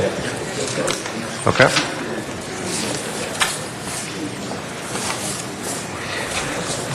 Should I go ahead? Okay, thank you. The city attorney said it was a factual question, not a legal question, so I just wanted to ask a quick question, because I had been advised by some employees a prior case, which I think is related. I usually don't get involved in other people's planning cases, because, I don't like it when people do it to me. But are there any emails, memos, outbound communications, or outbound from the council office to the respective departments and inbound that might at all contraindicate anything that you're asking for today? There are emails, like any case or any matter in our respective council districts, when we interact with our departments, that we seek to get information, and some of it was helpful. Other language or other information that we received, we asked if there has been additional reports or investigations on the questions we were asked, and they said no. So there's some information out there. Some of it is helpful, other that is not. Okay. Thank you very much. Again, council members, I ask for your support again and to support the Plum Committee report. In my view, I think there are a number of questions that have been raised that would require additional investigation. I think a lot of what our departments have come up with is information based on the original EIR, is information based on reading reports. What we're asking for, really, if you think about it, is for us to go back out there in the field to look at whether things have changed since the original EIR for us to, the city, to protect its constituents in the event that we do have additional impacts, and how we will mitigate those impacts. So, council members, I would ask that you support the Plum report. I would also like to move that the council deem the big permits to be discretionary, that we grant the appeal and not issue the permits, that we adopt the findings from the Plum Committee, that we adopt the additional findings circulated today, and that we instruct the Planning Department to initiate the supplemental environmental review that the council directed to be conducted a few months ago. Thank you. Thank you very much, Mr. Huizar. Mr. Reyes? Yeah, just as I guess point of information or more like a question, would you want to allow for the flexibility in those observations in the field for other observers and or other professionals who would accompany or participate in that process? I would ask that that be done, but I'm not sure what the process is in the additional environmental review, if that's conducted or how that is conducted. But if can we ask that we allow additional? I wanted to ask, in other words, just my sense of comfort is we should look at all perspectives. How you might have two professionals looking at the same thing with different results. Well, and so far, I don't feel. I just think we need. Okay. I'm not sure if that's logistically. Do we allow that to happen? Can we allow that to happen? Yes, you can receive information from any source you wish. And so when the staff goes out there, they can be accompanied by observers, if you will, for lack of a better word, to make sure we're looking at the same thing at the same time? Yes. Thank you. Well, I would add then an additional item to my motion that we, if possible, allow third-party experts to accompany the additional environmental review, or to be involved with the additional environmental review. I think that might take care of it. Thank you. Okay. Without objection, then, that is what is before us. We have this item. If we can please, Madam Clerk, open the roll. Please close the roll and tabulate the vote. 13 ayes. That is approved. Thank you very much to everybody, and thank you for your attention on this matter. Next item, please. Next item, Mr. President, is item 28, and that was called special by Councilmember Parks, and there are two reports on the file. Mr. Parks, item 28. Just like us, the city attorney to come up for a couple of questions. Okay. The city attorney available on item 28? I'm sorry, CAO, I'm sorry. The CAO. They all look alike. Just kidding. I just have a quick question. When we were in committee, we were told that we'd have a CAO report accompanying this grant to give us an idea of the financial impact, and we don't have it. I'm just wondering, did that information get to you, or did something fall through the cracks? There was an email after the committee to me, and Patty Huber with the CAO, saying that a CAO report had been requested. I indicated that it would be difficult for us to do that in the time frame. There were some subsequent conversations that the issue here was the timing to receive the grant, and that the instruction in the motion was for the CAO to report subsequent to the adoption of the motion. I was left at the middle of last week with the impression that there had been agreement that we would not be able to have a report for today, and that we would, though, be expediting a report back to committee on it. So it was a that was the impression that I was left with my conversations with the mayor's office and the CLA's office, that it wouldn't be here today. Okay, they didn't get to me, and I'm the one that asked for the report. So let me ask if we move the item today, that when we get the controller's instructions to distribute the funds, that the CAO report be attached to that so we can see what that ultimate impact. It will actually be a CAO. It will actually be a CAO report that provides all of those instructions. Then we'll look for that. Then thank you. So I'd ask that we move both reports. They have just one differing recommendation, Mr. Parks. The Budget and Finance takes it through 2007, 2009, and the Ad Hoc Gangs Committee has 2007, 2008. So we can't move both without that being a little bit in conflict. Do you want to move the Budget and Finance report? Yeah, let me just verify that. Okay. We'll take a look at that.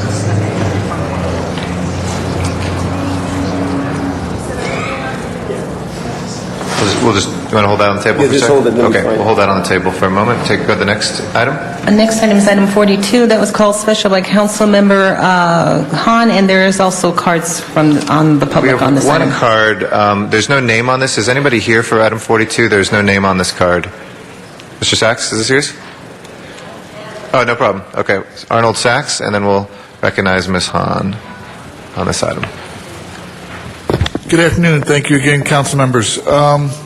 Just so happens, when I spoke prior, it was about the duplicity of these committees. We had Access Services Incorporated and Access Services, and here we have, lo and behold, the same thing, HACLA and LAHD.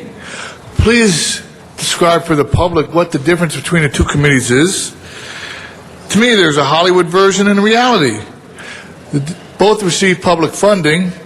The only difference is one uses its funds for the public benefit. What happens to the funds for the other?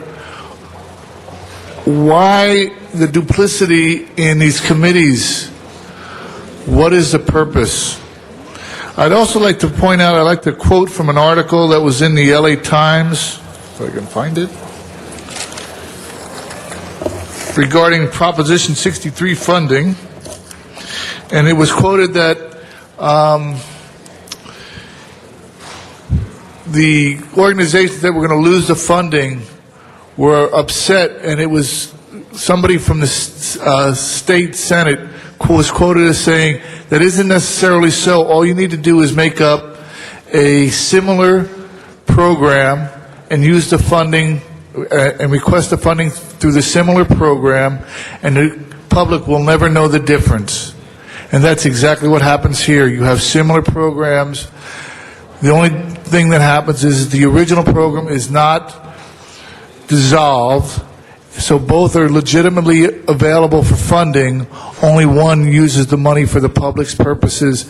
The other one uses the money as they see fit to use it for their own general use, and it doesn't affect... Thank you very much, Mr. Sachs. Ms. Hahn. Thank you, Madam President. Colleagues, and Mercedes, if you want to come up to the table to answer any questions. I don't know if Paul wants to come up. Colleagues, By the way, great shout out to Mercedes and the Housing Department for all the amazing work you have done to prepare for the Jimmy Carter Work Project Week. President Carter and his wife, along with thousands of volunteers, will be building 30 homes in San Pedro and Harbor Gateway. He will be here starting Sunday night. Monday is the first build day. But I will tell you, our housing department has been awesome, and Mercedes has been absolutely fantastic in laying the groundwork for this to be possible. So shout out, not on the agenda. I know, I was going to dirty look in the There's no shout out on the agenda. Anyway, got it in. Colleagues, what we have before us today is, it's actually a compromise between Herb Wesson and myself. This is about, commonly called, it's the 15% ordinance. And this is, historically in the past, the Housing Authority has had the opportunity to snatch out of escrow any condominium being sold in the city of Los Angeles. And it was obviously an opportunity for us to look at the housing stock and whether or not we wanted to purchase it. Since it's been in place for how many years? How many? 33 years. We have only exercised it one time. And even that one time was extremely problematic because we actually did that. We kicked somebody out of escrow to take that piece of property. So everybody in the city that is trying to sell or buy a condominium has, among everything you have to do to close escrow, you had to run this through our housing authority, whereby someone merely stamped denial.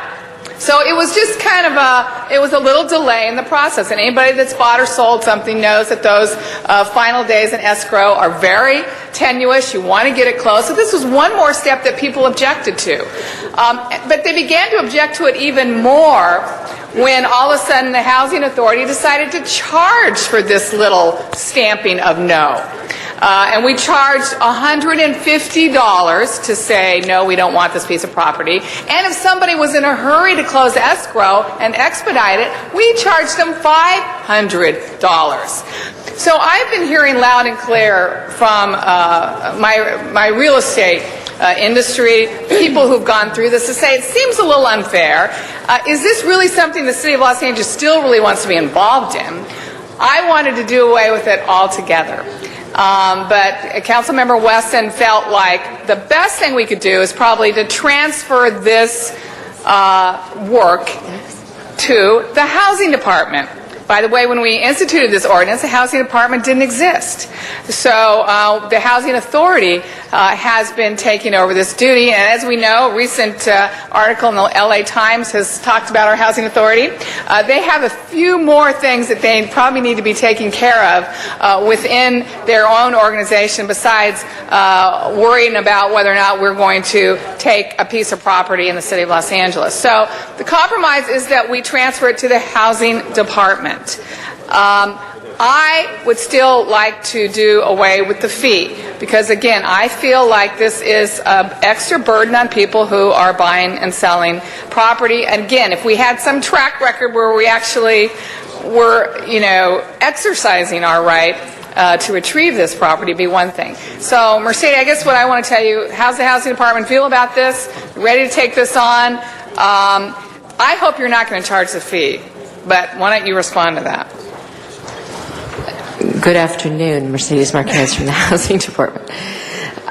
Well, our thinking about this is that were you to pass this motion today and ask the city attorney to begin drafting, what the Housing Department would want to be doing at the same time is actually studying the law as it exists. You're right, it's not with us, so I don't know it well.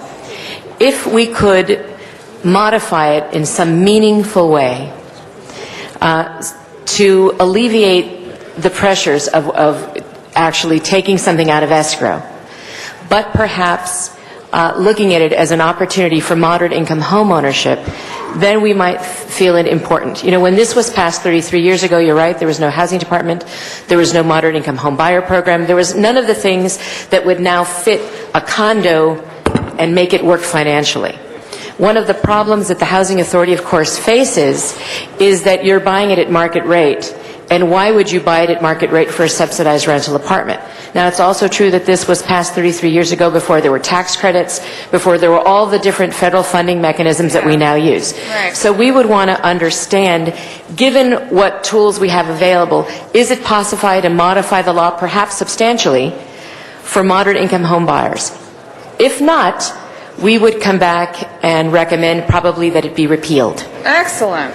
Because if you're not going to use it, it makes no sense to do it. So only if it can be done would we come back with a scheme. If not, we would ask you to repeal it. Now, we would rather that it not be transferred to us until we have that, right, until we can give you something. Because truthfully, you're giving me an unfunded mandate. And I'm also the prisoner, right? But I'm also the prisoner of federal funding guidelines and restrictions. So my concern would be, this is not about affordable housing, that I would have to charge a fee, but I don't know what the fee is. I haven't done a cost analysis, so I don't know what it actually costs to have somebody stamp no. Right. And given when the response is coming in and it is right in escrow, it's almost always expedited because they're trying to close escrow. I know. So I don't know what the cost is, but I would like an opportunity to figure that out. But more importantly, I'd like an opportunity to tell you whether I think there's something meaningful that can be advanced as a result of housing policy, and if not, to give you our frank recommendation about whether it should go forward or just be repealed. Thank you. Paul, did you want to say anything? Paul Smith, CLA. A little history. This is an early form of inclusionary zoning or inclusionary housing done by Mr. Bernardi back in the late 70s. It was tied at that time to some subsidies that we could utilize to purchase units for essentially affordable housing units for moderate income folks. It has not been utilized in any meaningful way. It is an ordinance of the City of Los Angeles which the administration of which has jumped around over the years.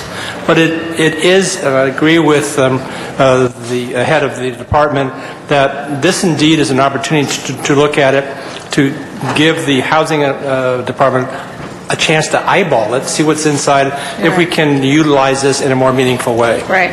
But we should still continue drafting the ordinance, and then we'll come back and take a look when it passes back through the committee structure. I mean, common sense would tell you, if it's been in place 33 years, and we have exercised it one time, that it's not working. It's a policy that really is not being used in a meaningful way, and it's creating a burden and a little financial ding to people who are buying and selling condominiums in the City of Los Angeles. And I think those are the kind of ordinances that people don't appreciate and really see no sense in why we're doing it. So I appreciate you're going to look at it. We'll look at it. We'll take a look at it. Colleagues, I still think, in the meantime, then it's still with Housing Authority. But I would like to introduce an amendment to this, that we ask the Housing Authority to cease and desist at least the collection of these fees. We've never had any accounting with the Housing Authority on where this money is going, what it's being used for, if it's been justified. So I think in the meantime, let's put a moratorium on this fee until we take a look at it. At least give people in the City of Los Angeles a break on that. Second, thank you. This would be in the form of a request to them. We have no direct jurisdiction over the... Let's not tell them that. They still are afraid of me. Okay. Thank you, Ms. Hahn. Mr. Rosendahl is our next speaker, followed by Mr. Cardenas. Thank you very much, Madam President. Again, give me the history of Ernie Bernardi on this, would you? Yeah. Hold my time. In the 70s, as you may recall, Mr. Bernardi had a history in the construction industry. He actually built houses in L.A., and he was familiar with how... Hold my time, would you please? How that industry worked. And from time to time, he would introduce motions and have ideas about how we could improve that, how we could develop housing in a meaningful way for the residents of the city. As this motion, as this ordinance was initially developed, we were to use some subsidies that came from the federal government to help us to purchase these units as they became available. The construction entity was to register the units with the City of Los Angeles through whatever administrative unit we used. we would set aside 15% of those units so we could take an option on it unless if we wanted to utilize our option sometime in the future. So what we're doing with this, with the 15% ordinance, is essentially putting aside an option for our future use if we wanted to use this. Like I said before, unfortunately, it has not been utilized in a way that fulfilled what Mr. Bernardi was looking for, a variety of reasons, one of which was funding the type of money that was available. We utilized some of our block grant and other funds in a different way, and then it would be a burden on the general fund if we picked that up. So there's an opportunity to look at this in a meaningful way, have some recommendations come back, have the housing department see if they could be melded in some way with their ongoing production, especially their moderate income. And if we can take this to the next step, Mercedes, what do you think we can accomplish by this? Like my district, the 11th district, I'm just losing rental units to condo conversions. If people are being thrown out of the 11th district, I'm losing my middle class, my working class. That's why we have gridlock. People can't live and work in the same place in the 11th district. Will this have a positive impact on keeping middle class and working class people in the environment that I care about, the 11th district? It might, but it really would be a middle class solution. The reason that the Housing Authority, I feel, really cannot make any real use of it is because their mission is to house people that are at 30% and below of area median. Right. Okay. So the only thing they're talking about is rental. Right. Given new leveraging programs, new since 33 years ago, it makes no sense to buy a unit at market rate and put a renter in when through the trust fund we put in 25% and leverage the other 75% of the cost. Okay. Right. But for home ownership, particularly moderate income home ownership, if it were a way, and that's what we're going to study, if there were a way to do it, we would just be using the same funds because ultimately that moderate income homeowner would be taking out a loan to pay for it. So we wouldn't be coming out of the city's general fund. It would be a way station, right, for middle income people. And given where the market is now, that it's dropping and there are a lot of condos, it may be possible to take advantage of it. I don't know for sure, sir, but that is what we'll look at. But it would be a middle class solution. And that would be what it would be. It's really music. But better than... Yeah, it's certainly music to my ears because I'm losing my middle class in the 11th district. They can't afford to live there anymore. And if this gives us an opportunity to have middle class people, the fireman, the nurse, the school teacher, to stay in the 11th district, that's what I'd like to see happen. So there's a possibility that might come out of that. Perhaps. If there is, I will tell you, but if there isn't, well, then we'll know. I'll tell you that's great. Because Ernesto Bernardi was one of the great heroes of mine around this horseshoe. I mean, he was a straight shooter who was an honest, decent guy who really cared about community. And I'm so happy we're dusting it off. Thank you, Ms. Hahn, for your leadership on this so that we can actually see if it has any value in our options that we need to do to protect our middle class. And just another shout out to you with the Jimmy Carter thing. I worked for him as a White House appointee. I'm going to be with him next week as well. And I got to tell you, you're fantastic in cooperating with them. Thank you. Thank you. Mr. Cardenas? I just want to clarify Ms. Hahn, you requested a report on whether or not we can go ahead and put a moratorium on the fee collection or something like that? I just want to do it. Oh, you just want to do it. Okay. I mean, I would want to do it too, but the bottom line is maybe what we should do is have the staff report in committee on what authority we have and how we would mechanize that legally if we wanted to go ahead and stop collecting it or what have you, either in the interim or if we find that perhaps this is a solution to nowhere and therefore we're going to stop this into perpetuity, et cetera. So, I think we were just making a request. yeah, but even as a request, we should know what our options are and how we would mechanize that and making it fact if we realize that this fee is a fee to nowhere. Because this did take place over 30 years ago, basically. We haven't, I think your impetus was, we haven't done anything, if not much at all. We've done one thing with it. It's kind of embarrassing, but the fact of the matter is I think now's the time that we're focusing on it to figure out whether or not this is something we can continue and justify it and utilize it, or something that it seems archaic or doesn't fit in today's way in which we try to provide housing, and therefore we're going to have to do away with it. So with that, I'd like, rather than just want that, we should have the department and the relevant city staff report to the Housing Committee on whether or not what the mechanisms are if we're going to continue this, obviously justified, and showing what we would do with these fees proactively and substantively, or if not, then it's time to explain to us how we go ahead and do away with it. Okay, thank you. Thanks, Mr. Cardenas. Ms. Hahn? Thank you. I appreciate that. I think Paul said, we actually have no real authority over the authority. So I was just going to make that request. Also, as we're going forward analyzing this cost, we also want to ask the Housing Authority to pass on any cost analysis they have done about this to the Housing Department. But again, we've never had a good audit of the Housing Authority that accounts for this money coming into authority, what they've done with it, where it's gone, what it's been used for. So let's make sure that they pass that on to the Housing Department. That would be very helpful.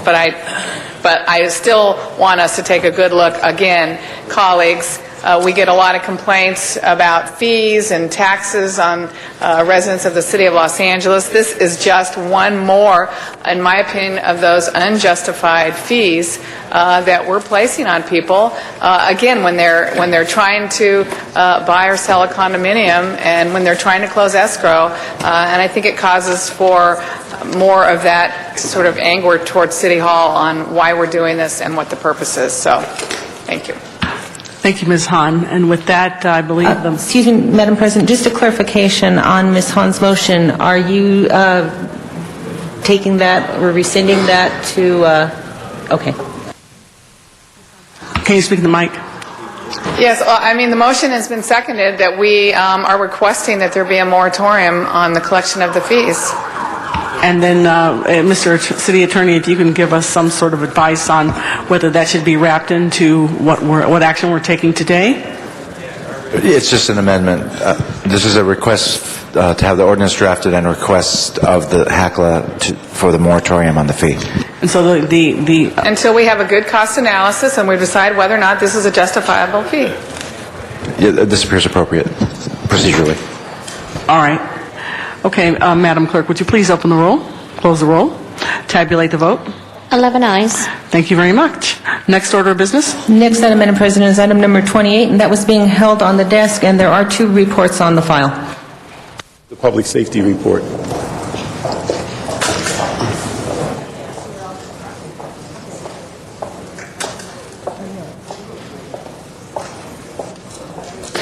There's 2 reports, and Mr. Parks moved the public safety, and the other one will be noted and filed. All right, there are, Mr. Cardenas is in the queue. Yeah, which reports are they? Public safety and ad hoc gang. Ad hoc gang. Difference is the date. That's what I was going to ask. What's the difference? The date on the ad hoc has a 1-year grant and it's a 2-year grant, and it's corrected on the public safety report. So there's a technical difference. Yeah. There's just a technical difference. The substance of the matter of both reports are the same. Okay. So for the record, those are merely technical changes for clarification? Okay. All right, no further speakers in the queue. Then, Madam Clerk, would you please open the roll, close the roll, tabulate the vote? 11 ayes. Next item. Council has motions for posting and referral. Okay, motions are posted and referred. And there is a closed session item on the desk. That's item number 53. All right, I believe we will go into closed session at this time, and I ask that the chamber be cleared of all non-council related personnel. 1 staff person per council district can remain, and otherwise we need to clear the chamber. Yeah.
Thank you very much. We're back in open session. Madam Clerk, I think we have an item that we need to vote on. Yes, Madam President, and that's item number 53, and that's a judgment and recoverable costs in the case of Brian Calabrese et al. Versus LAPD, and that's in the amount of $218,752. All right, and the roll should be open, closed, and tabulate the vote. 10 ayes. All right, thank you very much. What is and that item, I believe, needs to go forthwith. Next order of business. That clears the desk, Madam President. Okay, and I believe we've already posted motions. Yes, Council All right, has. Great. So this is the period of time for announcements. Does anybody have any announcements? I actually have one announcement that our council president, Mr. Parks, do you have one? Our council president asked us to remember and recognize that today is the 62nd anniversary of the ratification of the United Nations Charter. It is United Nations Day, a day when this nation joined a majority of other signatories in affirming our dedication to a new era of international politics. Each year we celebrate United Nations Day to demonstrate our commitment to the principles and goals of the United Nations Charter. Any other announcements? All right, so if you would all please rise for adjourning motions. Okay. Ms. Hahn, do you have an adjourning motion? Thank you. The father-in-law of one of my staff members, Eric Moody, passed away. Dr. Ben Manayan, who was born on November 10th, 1927 in the Philippines, and passed away on Sunday after a long battle with colon cancer. He was the father-in-law to my staff member, Eric, and would have turned 80 this November. He was the third oldest of 9 children. He graduated from the University of Santo Tomas and went to medical school in New York City. Upon graduating, he returned to a small town in the northern islands of the Philippines to operate a medical clinic and pharmacy. He moved his family and extended family to the United States, landing in Honolulu, Hawaii, where he raised his family and worked at the Tripler Army Medical Center. Following in his father's footsteps, he joined the United States Air Force in 1979 and relocated his family to Mission Hills, California, where they lived for almost 20 years. Working for several years at the Edwards Air Force Base, he was honorably discharged and went to work for the California State Metropolitan Hospital in Norwalk. He retired from the state hospital after 20 years of service. Upon his retirement, he and his wife of over 50 years, Aurora, moved to Las Vegas to enjoy their favorite pastime, gambling. He will be missed by his surviving brothers and sisters, 6 children, including Eric's wife, Roz, 6 grandchildren, including Eric's kids, Connor and Isabella, and many more extended family and friends from around the world. Through life, he instilled in his children a fighting spirit and, most importantly, a love of God. Services will be held this Saturday in Las Vegas. Thank you, Ms. Hahn. Mr. Parks, do you have an adjourning motion? Mr. Rosendahl. Thank you, Madam President. Last night I was on the phone with Nan and Denny Snyder, and they just told me that yesterday morning, Sue Slayton, who's only 46 years old and a major community activist in Westchester, had just died. Short in years, but long in spirit. Sue Slayton was born 1/31/61, 46 years old, in Potomac, Michigan, where she grew up with her 4 brothers and 4 sisters. Sue's professional career included working as a representative for many electronic companies, but she was a consummate community service person who created little miracles wherever she lived. She lived the ideals of the Pay It Forward Foundation. Throughout the West Side and the South Bay, she was always volunteering to better people's lives and our community. Sue was a soft-spoken supporter with great vision for our LAPD Pacific Division. Her activities also included the Westchester Streetscape, the annual Westchester Holiday Parade, and the LAPD Explorer Gardening Program. As a member of the Westchester Neighbors Association Board, she headed the support programs for the Mar Vista Family Center, educational book drive, and supported the LAPD holiday toy giveaway. There she was last Christmas time doing it. She worked with many local schools to teach self-reliance and emergency preparedness. In fact, she was active with us just the other day in a Westchester forum where we talked about earthquakes. She was active in the CERT program and brought many people together in her efforts. She's survived by her dearly beloved Ron Caruso, her mother Patricia, 3 brothers and 3 sisters, and many, many friends. May she rest in peace. The second one, Madam President, is a gentleman by the name of Bill Gross, who is the cousin of our own Aaron Gross, that we all know so well, who works for the mayor, died Monday, the 22nd, of a heart attack. He was only 51.